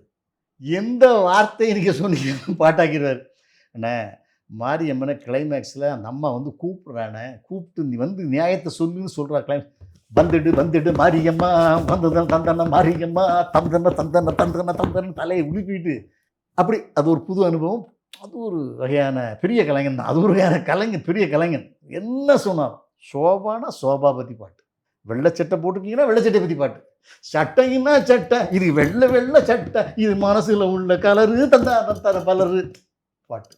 எந்த வார்த்தை சொன்னாலும் அதை பாடலாக மாற்றக்கூடிய ஒரு மிகப்பெரிய அற்புதமான திறமை டிஆர் சார்ட்ட உண்டு. அப்புறம் எஸ்ஏ ராஜ்குமார் வச்சு படம் பண்ணியிருக்கேன், கன்னட படம் பண்ணேன். மெலடி போடுறதுல ஒரு நல்ல இசை. எங்கே கன்னடத்தில் படம் பண்ண வாய்ப்பு அமைஞ்சது உங்களுக்கு? இந்த சாமி படங்கள்லாம் பார்த்துருக்கேன். கன்னடத்தில் கேசிஎன் மோகன் ஒரு பெரிய ப்ரொடியூசர். பங்காரு மனுஷன் அந்த கதையில் ராஜ்குமார் வச்சுலாம் எடுத்த மிகப்பெரிய ப்ரொடியூசர். கேசிஎன் கவுடான்னு அப்பா, கேசிஎன் சந்திரசேகர் சார்லாம் உங்களுக்கு தெரியும், நண்பர் தான். அவருடைய பிரதர் தான் கேசிஎன் மோகன். அவர் அந்த படங்கள் பார்த்துட்டு எங்களுக்கு ஒரு படம் பண்ணி கொடுங்களேன் அப்படின்னாரு. நான் சொன்னேன், பெங்களூரில் வந்து ஒரு சாமி படம் பண்ணுவோன்னு சொன்னேன். அவங்க ஒரு டெவில் படம் வேணும் தாயே புவனேஸ்வரி, ம். அது மாதிரி ஒரு சப்ஜெக்ட் அவங்க சொன்னாங்க. ம். நான் டைரக்ட் பண்ணி கொடுத்தேன். ம். அதில் கொஞ்சம் கன்னடம் கற்றுக்கிட்டேன். ஒரு லாங்குவேஜ் உள்ள போனோம்னா கன்னடம் கற்றுக்கலாமே, ம். மேக்ஸிமம் கன்னடத்திலே பேசி அந்த படத்தை எடுத்தேன். நல்லா ஆவரேஜாக போச்சு. கே பாலச்சந்தருடைய மரோ சரித்திராவை நீங்கள் கன்னடத்தில் ரீமேக் பண்ணீங்க. ஆமாம், மரோ சரித்திராவை தொடர்றதே பெரிய விஷயம். விடவே கூடாது. எப்படி அந்த துணிச்சல் உங்களுக்கு வந்தது? லவ் ஸ்டோரின்னு டைட்டில் வச்சு ஆ. என்ன பெரிய துணிச்சல்னு கேட்டிங்கன்னா, ம். காப்பி தான் அடிக்க போகிறோம். ம். அவருடைய கதையை நாம் ஒரு வடிவத்தில் எடுக்கலை. ம். ரோஸ் சிறுத்தை எப்படி எடுத்தாரோ அதை அப்படியே எடுக்க போகிறோம். அதனால் எனக்கு அது ஒரு பதட்டமாகவோ இதோ வரல. அங்கே நல்லா போச்சு. ம். 50 டேஸோ 75 டேஸோ போச்சு. அதனால் அது காப்பி அடிக்கிறதுனால எனக்கு அதில் ஒன்றும் சிரமங்கள் இல்லை. ம். அது எப்படி பாட்டு வச்சாங்களோ அதே மியூசிக்கு, என்ன எங்கேருந்து குதிச்சாங்களோ அதே இதை குதித்தோம். பட் அப்படி இருந்தும் காப்பியை சரியாக அடிக்க முடியல எங்களால். ம். அவர் அழுத்தமாக ரொம்ப ஸ்ட்ராங்காக பண்ணதுனால நாங்கள் காப்பி அடிக்கும்போது பல எழுத்துக்கள் எங்களுக்கு தெரியல. சும்மாதான் காப்பி அடிக்க முடிஞ்சுது. அதை தொட முடியாது. பெரிய லட்சம், பெரிய சிகரம் இல்லையா? நம்மளாம் ஒரு சின்ன சின்ன கிளைகள். நல்ல அது ஒரு பாக்கியம், ஒரு வாய்ப்பு. எடுத்தோம், முடித்தோம். ஒரு சந்தர்ப்பம். என்ன ஒரு பேனலில் ஒரு படம் பண்ணோம். அவரோட 2 மணி நேரங்கள் உரையாடுறதுக்கு ஒரு வாய்ப்பு. தைரியமாக கதை சொன்னோம், தைரியமாக பாட்டு பாடினோம். அதை அவர் ரொம்ப ரசித்தார். கதை கேட்டு அந்த சொன்ன வார்த்தை இன்றைக்கி எனக்கு அது பசுமையாக இருக்குது. புஷ்பா சூப்பர்ரா, அவரை நீ கதை சொல்ல சொன்னேன், அவரே என்கிட்ட டபுள் பாசிட்டிவ் காமிச்சிட்டாரு. சூப்பர். மரோ சரித்திர கன்னட பதிப்பை பார்த்தாரா பாலச்சந்தர்? பார்க்கல. அவர் பார்க்க, நாங்களும் கேட்கல. நம்ம அந்த அளவுக்கு குவாலிட்டியாக நம்மளால் என்ன ப்ராப்ளம்னா, உங்களுக்கு இந்த கனடாவில் என்னென்னு கேட்டிங்கன்னா, பெருசாக பேசுவாங்க, செலவழிக்க மாட்டாங்க. ஓ. அந்த நேரத்தில் இதெல்லாம் போதுயா, அதெல்லாம் அதான் அவர் எடுத்த காலம் வேறு. இந்த நமக்கு இவ்வளோ போதும், இந்த ஆர்டிஸ்ட்டுக்கு இவ்வளோ போதும், இந்த ஆர்டிஸ்ட் இவ்வளோ போதும், ஒரு காம்பேக்டாக பண்ணுவாங்க, காம்ப்ரமைஸ். அதனால் ஒரு அளவுக்குலாம் நம்ம பதிவு பண்ண முடியலை. அதனால் இதை போய் அவர்கிட்ட போய் காமிச்சா அது ரொம்ப டென்ஷன் ஆகிடக்கூடாது, காட்டலை. ஓகே, அது காப்பி பண்ண படம். அதனால் அது அப்படியே அதான் நான் காப்பியாக பண்ண படம் அதுதான். மற்ற எல்லாமே நம்மளே ஒரு ரூட் போட்டு ஒரு கதை பண்ணி ஒரு பாட்டு ரெடி பண்ணி இப்போவும் ஒரு இப்போ நான் முத்தாரம்மன் பற்றி ஒரு படம் பண்ணலான்னு இருக்கேன். அதுக்கு எப்படி வரணும், அதுக்கு ஒரு பாட்டு எப்படி வரணும் அப்படிங்கிறது இப்போவுமே எனக்கு ஒரு ஐடியா வரும். இந்த மாதிரி ஒரு பாட்டு வைக்கணும். திருச்செந்தூர் கடல் அருகே, உடங்குடி ஊர் அருகே, எங்கள் குலசேகர பட்டணத்தில் குடியிருக்கும் முத்தாரம்மா, கதை கேளு முத்தாரம்மா கதை கேளு, அவ குழந்தையாக குலசேகர பட்டணம் வந்த கதை கேளு. இப்படி ஒரு இன்ஸ்பிரேஷன் ஒரு மியூசிக் டைரக்டருக்கு நம்ம ஒரு கொடுக்கும்போது அவங்களுக்கு அந்த பாட்டை பிரமாதப்படுத்த முடியும். பல படங்களில் நீங்கள் நடித்தாலும் உங்களுக்கு அடையாளத்தை தந்த முதல் படம் எது? கயல்னு ஒரு மூவி. பிரபுசாலமன் பிரபுசாலமன் படம். ஒரு இன்ஸ்பெக்டரு ஒரு ஸ்டேஷனில் இருப்பார். ஒரு சந்தேகத்தில் ஒருத்தனை பிடிச்சிட்டு வந்துடுவாங்க. அதில் எனக்கு ஒரு மிக அற்புதமான டைலாக் வச்சு நிறைய சீன்ஸ் வச்சு அந்த சீனை கிட்டத்தட்ட ஒரு 7 நிமிஷம் வரும். 7 நிமிஷமும் ஒரு படத்தை வேறு ஒரு ஜேர்னல் கொண்டு வர மாதிரி உள்ள சீன். அது எனக்கு பெரிய பேர். இன்றைக்கி வாட்ஸ்அப்பில் அந்த சீன் போட்டுக்கிட்டே இருப்பாங்க. அது ரொம்ப நல்லா இருந்துச்சு. இது அசாம் ட்ரைப்ஸ் யூஸ் பண்ணுற வெப்பன் சார். சார், உல்ஃபா தீவிரவாதிகளாக இருப்பாங்களோ? உங்கள் பின்னாடி யாரா இருக்கா? 3 போலீஸ்காரங்க சார். டேய், என்ன நக்கலா? அப்புறம் நான் பண்ண படத்திலே கண்ணாத்தல்ல நான் பண்ண காமெடி சீன். நான் விஷத்தை குடிக்க வச்சிருந்தது வடிவேல் வாங்கி குடிச்சிடுவோம். அதை பிரமாதப்படுத்தினதுனால இன்னைய வரைக்கும் படம் வந்து 25 வருஷம் இருக்கும். 25 வருஷமாக அந்த காமெடி ஓடிட்டுருக்கு. அந்த இன்ஸ்பிரேஷன் கூட எனக்கு ஒரு வடிவேல் குடிகாரன், அவரை நம்ம கிளைமேக்ஸில் சாகடிக்கணும், ஒரு குடிகாரனுக்கு பனிஷ் பண்ணணும் அப்படின்றது முடிவு பண்ணோம். அப்போது என்ன பண்ணலாம் இதுக்குன்னு அசிஸ்டண்ட்டை கூப்பிட்டு டிஸ்கஸ் பண்ணுறோம். வடிவேல் சார் ஏதோ ஒரு ஊரச்சாரம் இருந்து சார் எடுத்து குடிச்சிட்டான் சார், விஷச்சாரம்னு தெரியாமல் குடிச்சிட்டான் சார், செத்துட்டான் சார், அசிஸ்டண்ட்லாம் சொல்லிகிட்டே இருக்காங்க. எனக்கு ஒரு ஃப்ளாட்டாக இருக்குது, ஒரு மேட்டர் ஆஃப் ஃபேக்டாக இருக்குது. சரியான சீன் மாட்டலையே, சரி போகலாம் டீ சாப்பிட போகலான்னு சொல்லி கட் பண்ணிட்டு எல்லாம் அசிஸ்டண்ட்டை கூப்பிட்டு டீ சாப்பிட போகிறோம். டீ சாப்பிட போனால் மாலை முரசில் ஒரு செய்தி, ஒருத்தன் லவ் ஃபெயிலியரில் 5வது மாடியிலேருந்து கீழே குதிச்சிட்டான். கீழே வாக்கிங் போனவன் மேலே குதிச்சிட்டான். வாக்கிங் போனவன் செத்து போயிட்டான், குதிச்சவன் பிழைச்சிக்கிட்டான். இது நல்லா இருக்கே அந்த சீனு, விஷுவலாக ரொம்ப நல்லா வித்தியாசமாக இருக்க, இதை பிடிப்பேன் அப்படின்னு சொல்லலாம். ஒருத்தன் லவ் ஃபெயிலியரில் விஷம் குடிக்க போவான். விஷம் குடிக்கும்போது ஏற்கனவே குடியாரம் இருந்தனாலே என்னடா பண்ணிட்டு இருக்கமா, ஐயோ இவன் வேற வரானே அப்படின்னு நான் ஒழிச்சு வைப்பேன். என்னடா பின்னால் ஒழிச்சு வைக்கிறேன்? ஒன்றும் இல்லைண்ணே, பின்னால் ஒழிச்சு வச்ச எட்ரா இல்லைண்ணே, என்னடா இது பிராந்தி, ஏன்னா பிராந்தி குடிக்கிறதுக்கெலாம் ஒரு தகுதி வேணாமாடா, அதெல்லாம் மூஞ்சி வைப்பார், ஒரு குத்து குத்துனோன்னா அப்படி அவன் சொல்லிட்டு அதை குடிக்க போவோம். ஆனால் விஷம்னா டே, இந்த விஷத்தை குடிச்சு தான் உழந்த உடம்பு தானடா இது, விஷம்ன்ற விஷம்னா உனக்கு திருப்பி கொடுத்துருவோம்னு நினைக்கிறியா? சூனாப்பா நான் ஒரு வாட்டி இழுத்துச்சாம்னா க்ளோஸ். வேண்டாம் என்ன சொல்ல கேளுங்க என்ன பாடுறா முதல்ல குடிக்க கற்றுக்கங்கடா. ஃபஸ்ட் இப்படி எடுக்கணும், இப்படி உணர்ந்து வைக்கணும். கடை கடை கடை கடை ஆனால் பேசப்படாது குடிச்சு வச்சிடும். அப்புறமா சீனா அந்த பிறவி கொஞ்சம் நடிகனாக இருந்ததுனால அந்த சீனை பிரமாதப்படுத்தணும். அப்படி கேஷெல்லாம் குடிச்சிட்டு இந்த ஃபீடி எடுப்பான். ஏடே அம்பி எந்த ஊர்ல அவனுக்கு சொல்லுவான். தொண்டு லேசாக கரகரங்க சரக்கு பழசா வேலை செய்யுது. ஆமாம் ஆமாண்ணே விஷங்கள் தான் குடிச்சா சரக்கு குடிச்சா அப்படி தான் சும்மா விஷம்னு விட்டுருக்கேன். விஷம் உள்ள கை விட்டு உனக்கு எடுத்து கொடுத்துருவோமா என்ன ஓடா. ஓ தொண்டை ரொம்ப கவுதடா என்னடா அது. ஆமாண்ணே டிக்20 ஒரு விஷம் உண்மையிலே விஷம் அலறிடுவான். அந்த கேரக்டர் அது லைவில் நிஜத்தில் நடந்ததால் எந்த நடிகனுக்குமே சிச்சுவேஷன் மாட்டணும். காமெடியனாக இருந்தாலும் சரி, உண்மை அந்த சிச்சுவேஷன் சாங்காக இருந்தால் ஐயோ விஷத்தை வைக்கிறான் வடிவேல் குடிக்க போகிறான் என்ன ஆக போகிறானோ அந்த எதிர்பார்ப்பு கிடைச்சது. நான் நடித்ததுனால இல்லை, நான் நடித்தது எனக்கு அந்த சுச்சுவேஷன் என்னை காப்பாற்றுச்சு. அது சீன் இன்னை வரைக்கும் வாட்ஸ்அப்பில் போயிட்டுருக்கு. நிறைய காமெடி பண்ணோம். அதில் இளையராஜா தான் கொஞ்சம் குறைக்க சொன்னார். சாமி படத்தில் இவ்வளோ காமெடி போயிட்டு வெட்டியா அவருக்காக 2 நிமிஷம் குறைச்சிட்டோம். தனுஷனுடைய டைரக்ஷன் நடிச்சது power Paandi. Dhanush sir first day ஷூட்டில் நானும் ஆக்ட் பண்ண போயிருந்தேன். அங்கே ஒரு அசோசியேட் டேரக்டர் தான் என்ன ரெஃபர் பண்ணார். இது மாதிரி ஒரு ஃப்ரெண்டு கேரக்டர் வேணும், எங்கள் அப்பாவுக்கு ஃப்ரெண்டுனாரு. அப்புறம் நம்மளை சொன்னது ஃபோட்டோ பார்த்து நேட்டிவிட்டியாக இருக்கார் இவர் போடலாமே அப்படின்னாரு. போயிருந்தேன். ஃபஸ்ட் டே சார் வணக்கம் சார். வாங்க சார். தனுஷ் சார் வந்து ரொம்ப ரெஸ்பான்ஸ் ஜாஸ்தி பண்ணுவார். அது எங்கேருந்து ரோல் மாடல் எடுத்தாருன்னா ரஜினி சார்ட்ட வந்து. ரஜினி சார்ட்ட யார் நீங்கள் பழகுனீங்கன்னா சித்ரா சார் எப்படிங்க ஆமாம் எப்படிங்க ஃபைன் சித்ரா சார் வந்துருக்காரு. நம்மளை பயங்கரம் உயர்த்தி எவ்வளோ பெரிய ஆள் தெரியுமா, மண் வாசனை எடுத்தவர், ஜல்லிக்கட்டு பெரிய ஆள்.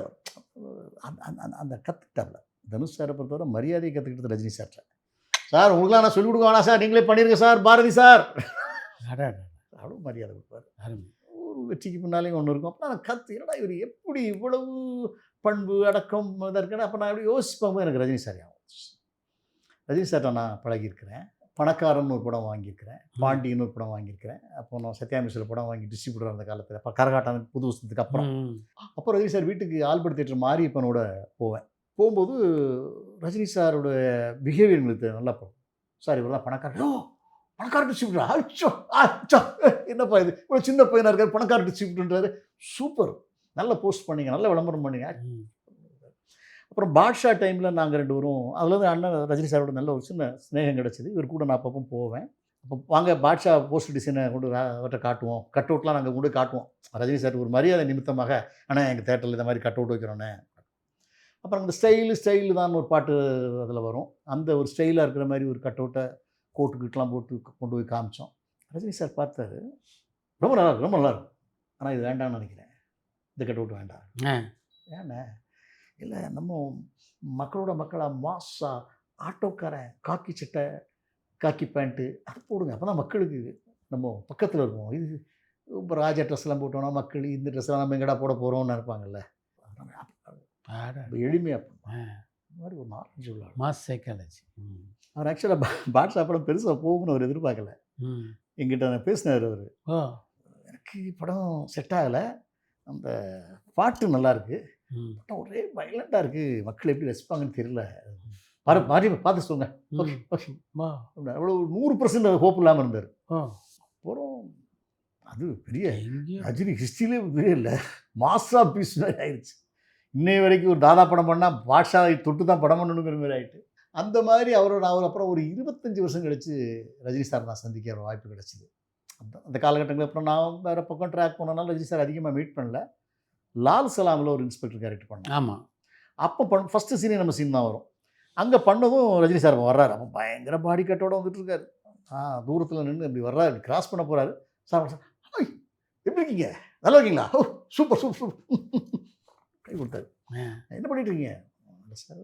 இப்போ ஒரு டைரக்ட் பண்ணேன், திருநெல்வேலிலாம் நீங்கள் பார்க்க வந்தீங்க, இப்போ சப்போர்ட் ஏதாவது ஒன்று பண்ணணும், ஏதாவது ஒன்று பண்ணிகிட்டே இருக்கணும், இண்டஸ்ட்ரியில் ஏதாவது நீங்கள் பண்ணிகிட்டே இருக்கணும், பெஸ்ட் பெஸ்ட் சூப்பர் ஓகே போயிட்டார். இப்போ போனால் நிறைய பாடி கட்ஸ் வச்சுட்டாங்க இல்லையா, அவரை பார்க்க முடியாதுங்க மாதிரி. அப்போ அதை அந்த ரெஸ்பான்ஸை மறக்காமல் வந்து பண்ணார். அப்புறம் அவ்வளோ டிஸ்டன்ஸ்லாம் இருப்பார், நாங்களாம் நடிகர்கள் ஒரு பக்கம் இருப்போம், அவர் தனியாக இருப்பார், சுற்றில் அந்த பாடி கார்ட்ஸ் இருப்பாங்க. இப்போ அந்த ஊரில் உள்ள ஒரு ஏசி ரஜினி சாரை பார்க்கறதுக்கு வரார். அவர் பையன் ஐபிஎஸ் படிக்கிறான், ஒரு ஹஸ்பண்ட் ஒரு ஒய்ஃபு பையன். 3 பேரும் என் பக்கம் வந்தாங்க. சார் சார் என்னங்க ரஜினி சார்கிட்ட ஒரு வார்த்தை பேச முடியுமா? நான் சொன்னேன், ரொம்ப கெடுபடியாக இருக்க சார், எப்படி பேச முடியும்? பேச முடியாத, ரொம்ப கொஞ்சம் கஷ்டமாச்சே. இல்லை நான் சும்மா ஃபோட்டோலாம் எடுக்க மாட்டேன், சும்மா ஒரு அலோஸ் சொன்னால் போதும், பையன் பெரிய ஃபேனு. இது ரஜினி சார் அங்கேருந்து பார்த்துட்டே இருக்காரு. நான் ரொம்ப கஷ்டமாச்சே சார், தற்செயலாக அவரை பார்க்குறேன். என்ன இப்போ அந்த பசங்க ஏதோ அவருக்கு சூப்போ ஜூஸோ கொடுக்கறதுக்காக 2 பேர் இருந்தாங்க. 2 பேரும் டக்குன்னு வெளியே வந்தாங்க. வெளியே வந்து என்ன சார், அவர் இந்த ஏரியாவுடைய ஏசி, அவங்களோட ஃபேன், அவர் பையன், அவங்க ஒய்ஃப்லாம் அவங்க ஃபேனா, உங்கள்கிட்ட சும்மா ஒரு அலோஸ் வர சொல்லுங்க. கொண்டு போய் வச்சு ஹலோ ரஜினிகாந்த் சார், என்ன சார் நீங்கள் எவ்வளோ பெரிய சார், பையன் என்ன பண்ணுறான்? ஐபிஎஸ். சூப்பர், ஐபிஎஸ், அப்பா போலீஸ், நீங்கள் ஐபிஎஸ், கிரேட். அப்புறம் அவரே சொல்கிறார், ரஜினி சார் ஃபோட்டோ எடுக்க முடியாது, எனக்கு கெட்டப்பு, பாய் கெட்டப்பு. அது இல்லை சார், நான் ஃபோட்டோ எடுக்க வரல, பார்த்து சந்தோஷம், போய்ட்டு வாங்க சார். நான் போயிட்டேன். இப்போ இந்த பாடி கார்ட்ஸ்லாம் என்ன சுற்றிட்டாங்க, அவங்க போயிட்டார் அவர். உடனே என்னங்க நீங்கள் எங்கிட்ட கேட்க அப்படிங்க அவரை கொண்டு அறிமுகப்படுத்துனீங்க, அதெல்லாம் நீங்கள் எப்படி போகலாம், கிட்ட போகலாம், எப்படி போகலாம்? ரஜினி சார் ரெஸ்பான்ஸ், அந்த ஒரு நட்பு மறக்காமல் நான் எதிர்பார்க்கல, அதை மைண்டில் வச்சுக்கிறாரு, இவ்வளோ ஞாபகமாக இருப்பாருன்னு எதிர்பார்க்கல.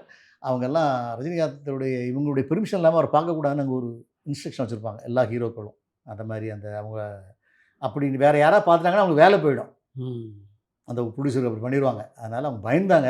அப்போ ரஜினி சார் நான் தான் கூப்பிட்டேன், நீ பேசாமல் அப்படின்னாரு. அந்த ரஜினி சார் அந்த பழகும் தன்மை ரொம்ப எளிமையாக இருக்கும், ரொம்ப மரியாதையாக இருக்கும். அது ரஜினி சார் ரத்தத்தில் இருக்குது. அதுக்காக அவருடைய குணாதிசயங்களுக்கு ஒரு மனிதனுடைய ரத்தத்தில் இருக்கும். ஏன்னா சிலர் சொல்லுவாங்க, நாங்கள் திருடுற பழக்கம் என் ரத்தத்தில் கூட கிடையாது அப்படின்னா, என் பரம்பரைக்கே கிடையாது, என் ரத்தத்தில் கிடையாதும்மா பேசும்போது. இப்போ என்னென்னா நல்ல குணாதிசயங்கள் ரத்தத்தில் இருக்குது. அவர் வந்து சாதாரணமாக நீங்கள் உங்களுக்கு தெரியாத என்ன இருக்குது, யாரை கூட்டி கூட அறிமுகப்படுத்தாலும் டப்புன்னு எழுதிப்பார். நடிக்கணுன்ற உங்களுடைய ஆசைக்கு முழுமையாக தீனி போட்ட சின்ன திரை தானா? சின்ன திரையில் இப்போ பெரிய ரன்னிங் ரோல் மாதிரி பண்ணிகிட்டு இருக்கேன். சினிமாவில் எனக்கு என்ன ஒரு பெரிய மைனஸாக நான் என்ன ஃபீல் பண்ணுறேன்னா, ஒரு 2 படத்தில் இன்ஸ்பெக்டர் ஆக்ட் பண்ணேன். எல்லா படத்துலையும் இன்ஸ்பெக்டர் தான் கூப்பிட்றாங்க. இந்த மீசை கீசெல்லாம் கெட்டப்பாக இருக்கிறதுனால, சார் அந்த நம்ம படத்தில் போலீஸ் இருக்குது சார்னாரு.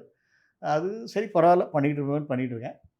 சின்ன திரையில் ஃபுல் பிளட்ஜ், ஒரு குடும்பத்துக்கு, ஒரு அப்பாவுக்கும் பையனுக்கும் உள்ள போராட்டம். அப்பா கேரக்டர் நான் பண்ணுறேன், பையன் கேரக்டர். இவங்க 2 பேரும் எப்படி பிரிஞ்சுருக்காங்க, எப்படி சேர போகிறாங்க அப்படிங்கிற கிட்டத்தட்ட ஈக்குவலான ஒரு பெரிய கேரக்டரில் ட்ராவல் பண்ணிகிட்ருக்கேன். மணமகளே வா அப்படின்னு ஒரு பெரிய சீரியலில் பெரிய கேரக்டர். ஆமாம், தீனி நம்ம என்னென்ன நினச்சோமோ அதெல்லாம் பண்ணுறதுக்கு இதுதான் வாய்ப்பு. தினமும் வாய்ப்பு இருக்குல்ல. அதுபோக மக்கள் வீட்டுக்குள்ளே பார்க்குறாங்க. கரெக்ட். அதில் நான் சிதம்பரம்னு ஒரு கேரக்டர் பண்ணுறேன். அன்றைக்கி நான் ட்ரெயினில் வண்டியை பிடிக்கிறதுக்காக போயிட்டுருக்கேன். எனக்கே அந்த பேர் மறந்து போச்சு. பின்னால் ஒரு ஆள், மிஸ்டர் சிதம்பரம், மிஸ்டர் சிதம்பரம், யாரை கூப்பிட்றா? நான் போயிட்டே இருக்கேன், யாரோ சிதம்பரத்தை கூப்பிட்றாரு. அப்புறம் தோளை தட்டுறாரு, ஹலோ மிஸ்டர் சிதம்பரம். என்னங்க நீங்கள் சிதம்பரம் தானே? எனக்கே ஒரு நிமிஷம் அப்படி மறந்துட்டு அந்த சீரியலில் சிதம்பரம் பார்க்குறேன், சூப்பர், ஃபேண்டாஸ்டிக், நல்லா, அதான் ஃபாலோ பண்ணேன், வேறு ஒன்று. அந்த கேரக்டர் வீட்டுக்குள்ளே போகிறதுனால, டிவி சீரியல் சின்ன திரை வீட்டுக்குள்ளே போகிறதுனால எல்லோரும் பார்க்குறதுனால அவங்களுக்கு ரொம்ப நெருங்கிய ஒரு ஆளாக தெரியும். எங்கேயாவது போனால் கூட சினிமாவோட இது ரீச் நல்லாயிருக்கு. சின்ன திரை நமக்கு ஒரு பெரிய வருமானத்துக்குரியதாக இருக்குது. மாதத்தில் 10 நாள் வேலை கிடைக்குது, உங்களுடைய ட்ராவல் சர்வைவல் பண்ணுறதுக்கு பெரிய ஹெல்ப்பாக இருக்குது. இப்படி சின்ன திரையிலையும் ரொம்ப ஜாஸ்தி பண்ணால் சினிமாவில் கொஞ்சம் கூப்பிட்றத குறைப்பாங்களோன்னு ஒரு பயமும் இருக்குது. அதனால் சின்ன திரையை லிமிட்டாக வச்சுக்கிட்டு சினிமா கொஞ்சம் கான்சன்ட்ரேட் பண்ணலான்னு இருக்கேன். அப்பா கேரக்டரு கொஞ்சம் ஹியூமர் கலந்த தம்பிராம என்ன பண்ணுறது மாதிரி, பழைய மணிவண்ணன் சார் பண்ண மாதிரி, ஆர் சுந்தராஜன் பண்ண மாதிரி, அந்த கேட்டகரிக்கெல்லாம் நம்ம பேலன்ஸ் பண்ணலாம். அப்பா, தாய் மாமன், ஒரு சின்ன ஹியூமர் கலந்து, அதுக்கெலாம் கொஞ்சம் கேப் இருக்குது, அதை நம்ம மூவ் பண்ணலாம். அந்த மாதிரி எதிர்பார்த்துட்ருக்கேன். ஒரு நல்ல சப்போர்ட்டிங் ரோல் பண்ணலாம் அப்படின்னு ஐடியா பண்ணிட்டுருக்கேன். 2 படம் பண்ணிகிட்ருக்கேன், பார்ப்போம் எது ஓடுதுன்னு சொல்ல முடியலையே. சில டைட்டில் நம்ம என்ன படத்தில் அடிச்சுட்டு இருக்கிறது டைட்டில் கூட நம்மளால் ஞாபகம் வச்சுக்க முடியல. ஜுமாங்கோ, சுமாக்கோ, இப்படி டைட்டில் வருதுங்களா? முன்னால்னா பளிச்சுன்னு தெரியும், பாட்ஷா நடிக்கிறேன், தங்கப்பதக்கத்தில் நடிக்கிறேன், அன்னமிட்டக்கு சொல்கிறதுக்கு ஒரு டைட்டிலாக இருந்துச்சு. இப்போ தான் ஃபுல்லாக வேறு மாதிரி டைட்டிலு மாறி போச்சு. அதனால் நம்ம நடிச்சுட்டு இருக்க படம் கூட நமக்கே தெரிய மாட்டேங்குது டைட்டில். ரஜினிகாந்தோட படம் இந்த மாதிரி கமல்ஹாசனோட படம், கமல் சார் குணா படம் நான் வாங்கி ரிலீஸ் பண்ணேன். அவர் கொஞ்சம் எமோஷ்னலாக வருவார். கமல் சார்கிட்ட பொறுத்தவரை தாங்குற சக்தி கிடையாது. பாண்டியன் படம் நான் டிஸ்ட்ரிபியூட் பண்ணேன், விஜய் சாரை மீட் பண்ணுறேன். பாண்டியன் சரியாக போகல சார். எஸ் கரெக்ட், போகலை, கொஞ்சம் ஓவர் ஆச்சு, கொஞ்சம் ஓல்டு ஸ்டைல் ஆச்சுல. நான் நான் ஃபீல் பண்ணேன் சரியாக போகல. என்ன பண்ணுறது, சாரி, நம்ம எதிர்பார்த்த அளவு பண்ண முடியல. அது அது ஒரு மாதிரியா கம்மியான ரேட்டு கொடுத்தாங்க உங்களுக்கு, அதனால எனக்கு கொஞ்சம் பேலன்ஸ் ஆகி ஓகே ஓகே, நான் அப்படி தான் சொன்னேன். ஏன்னா பெருசாக விலைக்கு விற்க வேண்டாம், கம்மி விலை கொடுங்க, நஷ்டம் வராமல் இருக்கணும்னு சொன்னேன். லாபம் இல்லை இல்லையா? ஆமாம் சார், லாபம் இல்லை. எஸ்பிஎம் யூனிட்டுக்காக அவர் பண்ண படம் அது. அதனால் அதை நீங்கள் அவருக்கு எந்த படம் சொன்னாலும் நல்ல படமாக ஓடலைன்னு சொன்னால் அதை ஏற்றுக்குவார், திருப்பியும் கொடுப்பார். பல படங்களுக்கு திருப்பி கொடுத்துருக்காரு. அவர் சொந்தமாக எடுத்த படத்துக்கெலாம் கொடுத்துருக்காரு இல்லையா? அது மாதிரி ஒரு ஓல்டு பல்ஸு அப் டு டேட்டாக இருப்பார். இது சரியா இல்லைன்னா கொடுத்துருவார். குணா வாங்கியிருக்கோம், அடுத்து கமல் சாரை பார்க்குறோம். அந்த படம் சுமார்னு சொல்லி அவரால் தாங்க முடியல. என்னாச்சு, டிஎன்எஸ் பின்னால் நின்றுட்டுருக்காரு, டிஎன்எஸ் கமலுக்கு பின்னால் நிற்கிறாரு. கமல் சார்கிட்ட நாங்கள் பார்க்குறோம், நானும் மாறி பண்ண தான் போகிறோம். வணக்கம் சார். என்ன குணா? குணா கொஞ்சம் கமர்ஷியலாக தயவு சார் எப்படிலாம் பேசாதீங்க. படம் அதெல்லாம் அது வேறு லெவல். அதெல்லாம் புரியாமல் பேசக்கூடாது. அந்த படம் எல்லாம் மக்கள் ரசிக்கணும், புரியுதுங்களா? ரசிக்கணும் படம், அவ்வளோதான். அதை பற்றி அதிகமாக பேசக்கூடாது விட்டார். ஆக அது டிஎன்எஸ் நான் பார்த்துக்கிறேன் விடுங்க அப்படின்றார். ஏன்னா அவருக்கு சுமார்னு சொன்னாலும் கூட ஒத்துக்க மாட்டார், தாங்க மாட்டார். டிஎன்எஸ் எங்களுக்கு ரேட் கம்மி பண்ணி கொடுத்தாரு. அப்படியா? படம் ஃப்ளாப்னு தெரிஞ்ச பிறகு 1.5 லட்ச ரூபா திருப்பி கொடுத்தாரு. 6 லட்ச ரூபாய்க்கு வாங்கினோம். எவ்வளோ பண்ணுனாரு? ஒரு 5 ரூபா பண்ணும் சார்னு சொன்னோம். பப்ளிசிட்டி இருக்குல்ல, ஆமாம், 1.5 ரூபா திருப்பி கொடுத்தாங்களா? டிஎன்எஸ் கொடுத்தாரு. பரவாயில்லையே. டிஎன்எஸ் தான் ப்ரொடியூசர் ஆக்கி ஆமாம் கமல் சார் பண்ணார். ஆமாம். அது ஆனால் கமல் சார்கிட்ட உள்ள இன்னொரு கோவப்படுறாரு, ஓகே. இன்னொரு ஜெனூனான கோணம் என்னென்னு கேட்டிங்கன்னா, நான் ஒரு படம் கொஞ்சம் சினிமாவில் டிஸ்ட்ரிபியூட்டன் பண்ணாமல் டைரக்ஷன் பண்ணாமல் இருக்கும்போது ஒரு பெரிய குடோன் ஸ்ரீபெரும்புதூரில் எங்கள் சொந்தக்கார குடோன் இருக்குது, ரைஸ் மில் குடோன். அதுக்கு நான் ஒரு இன்சார்ஜ் மாதிரி இருந்தேன் கொஞ்ச நாள். அந்த படத்தை அதை சேல்ஸ் பண்ண போகிறேன்னாங்க. அப்போ நீங்கள் இது கொஞ்சம், நான் அந்த சேல்ஸ் பண்ணுற வரைக்கும் நீங்கள் இது கொஞ்சம் பார்த்துக்கங்களேன்னு நான் டெய்லி பார்க்க போவேன்.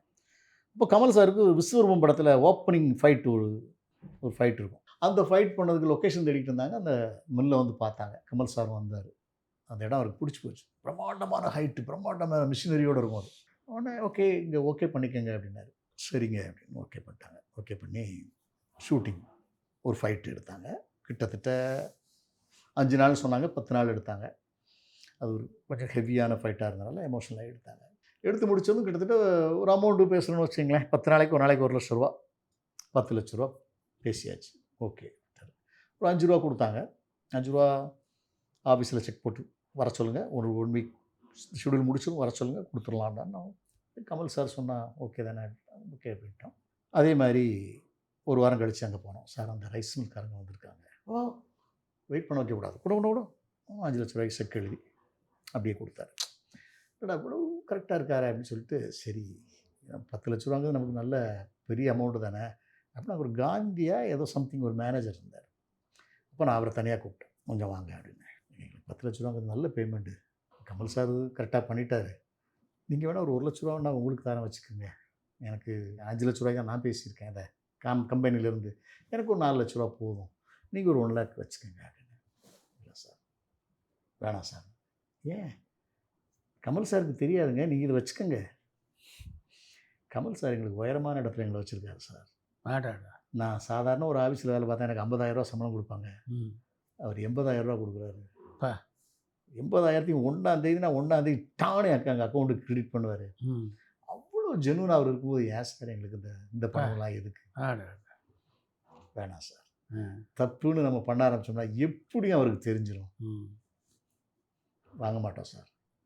அப்போ தான் எனக்கு கமல் சார் மேலே மிகப்பெரிய ஒரு உயரமான மரியாதை கிடச்சி. அப்பா என்ன இது எங்கேயோல போய் நிற்கிறாரு இவர், என்ன அந்த ஒரு ஒரு மேனேஜர் கூட அவர் கமல்ஹாசன்கிட்ட சம்பளம் பேசும்போதே அவர் பேசினாராம், நீங்கள் என்ன சம்பளம் எதிர்பார்க்குறீங்க அப்படின்னு கேட்டார். அப்போ அந்த மேனேஜர் சொல்லி தான் எனக்கு தெரியும். எல்லோரும் ஒரு ஃபேமிலிக்கு ஒரு 50,000 போகணும்னு நினைப்போம்ல.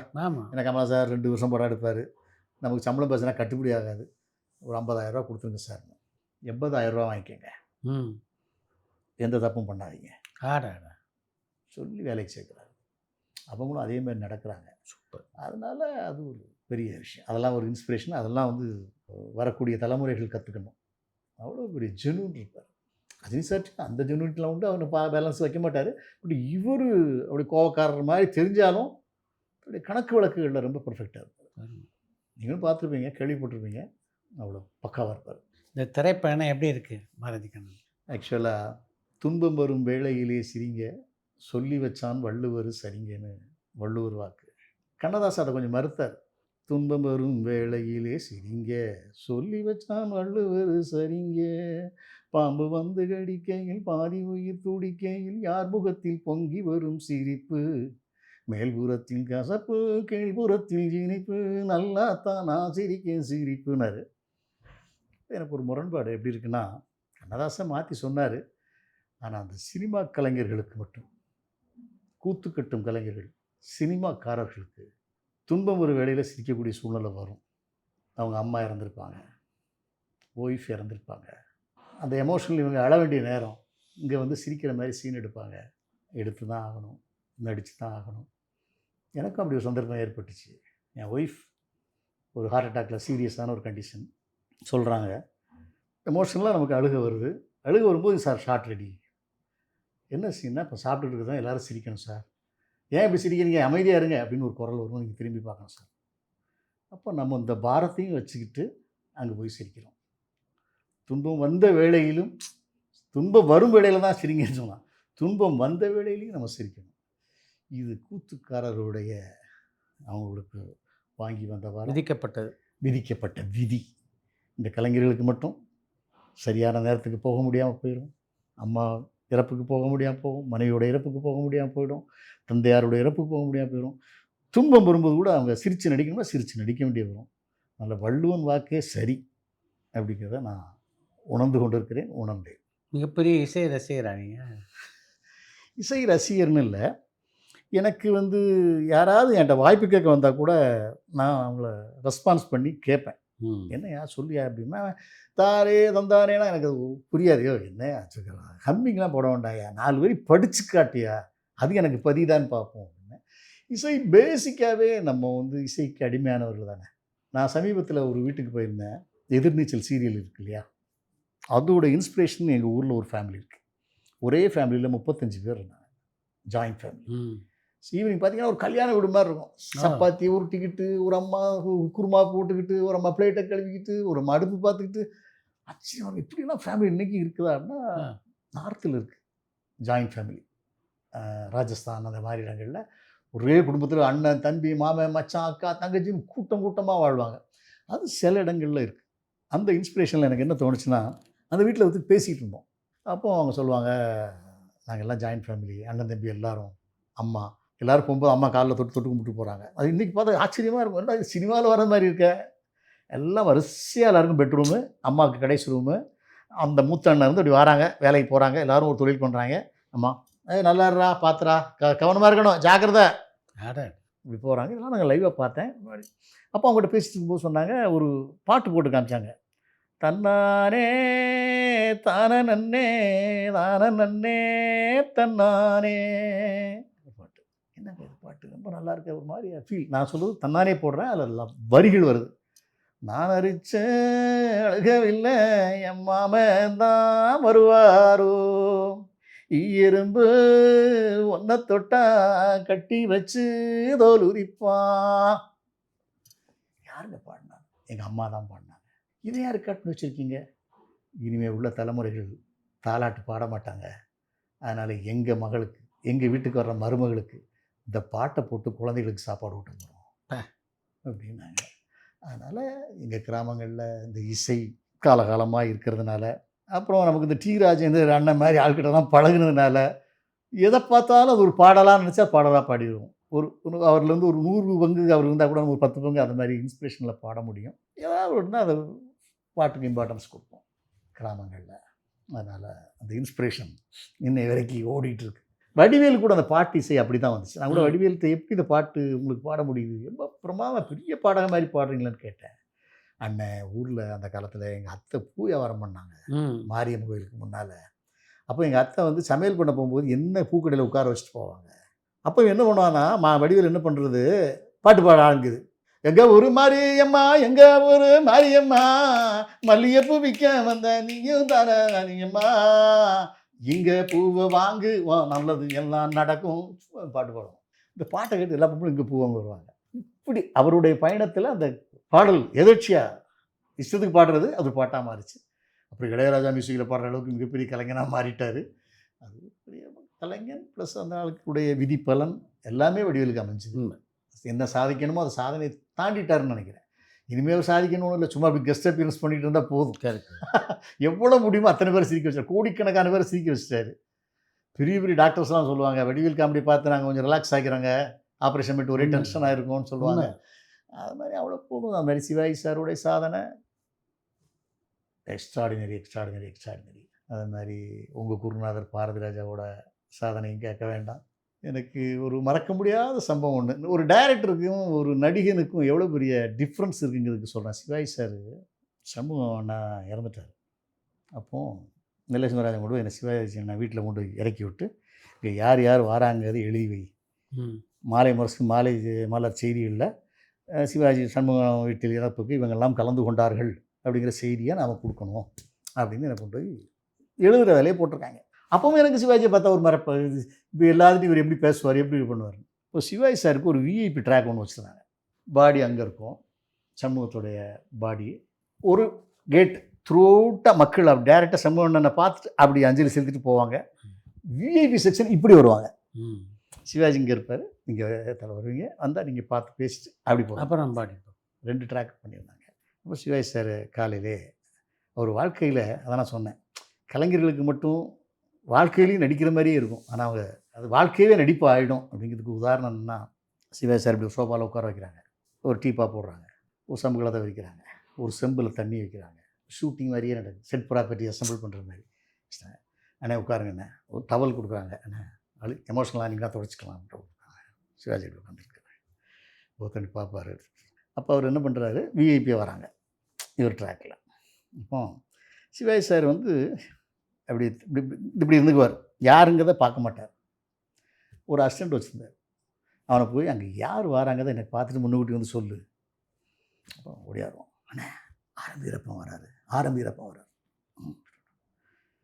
வந்து கைப்பிடிப்பாங்களே யூஸ்வலாக அந்த கேண்டி கேட்க வர்றவங்க, எப்படி நடந்துச்சு சார் பார்க்காமலே. ராத்திரி 12 மணி இருக்கும், தண்ணி கேட்டான், கொடுக்குறதுக்குள்ள சக்குன்னு பிடிச்சாங்கன்னா ஆஃப் பண்ணிடுவார். சிவாஜி சாரோடைய எமோஷனில் பிரேக் பண்ணிடுவார்.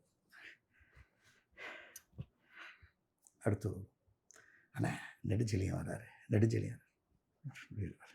எப்படி நடந்துச்சு அவங்க கேட்குறது ஒரே டைலாக், இவர் சொல்கிறது சேம் டைலாக். நான் பார்த்துக்கிட்டே இருக்கேன், ஒரு இன்ச்சு மாறாமல் 100 பேர்கிட்டையும் இதே ரெஸ்பான்ஸ். எப்படி நடந்துச்சு, ராத்திரி 12 மணி இருக்கும், தண்ணி கேட்டான், கொடுக்குறதுக்குள்ள.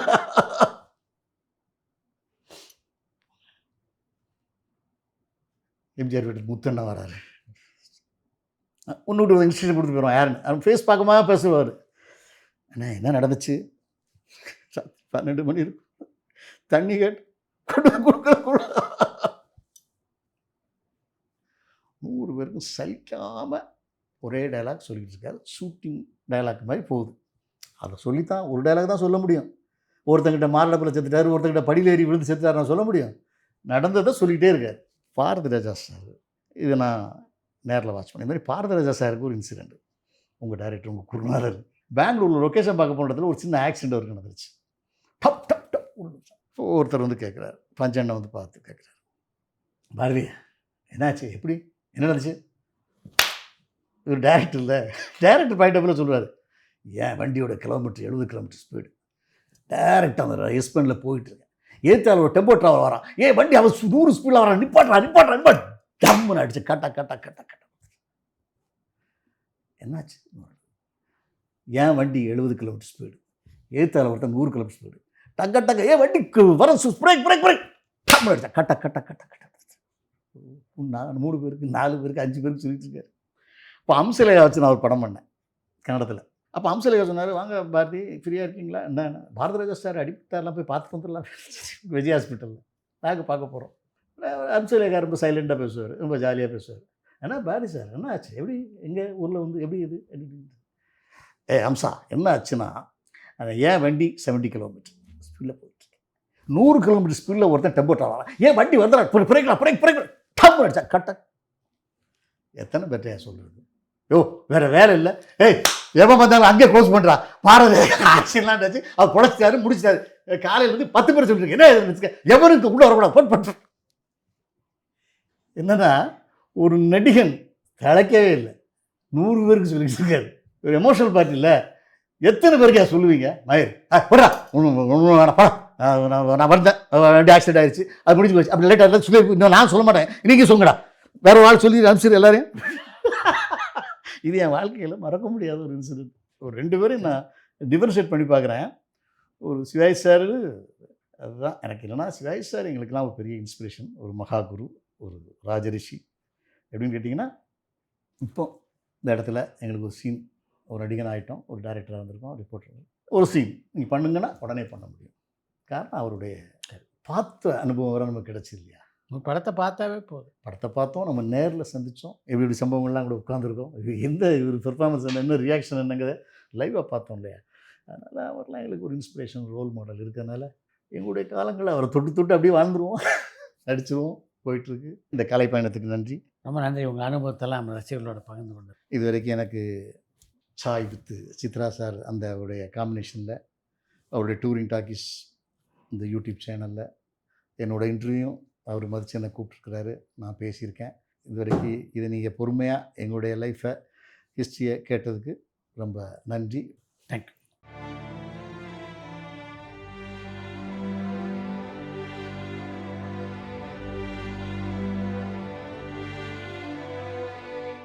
பரபரப்பான சினிமா செய்திகள், நட்சத்திரங்களின் பேட்டிகள், சினிமா வரலாறு ஆகியவற்றை பார்க்கவும் படிக்கவும் உங்களுக்கான இணையதளம் touringtalkies.co.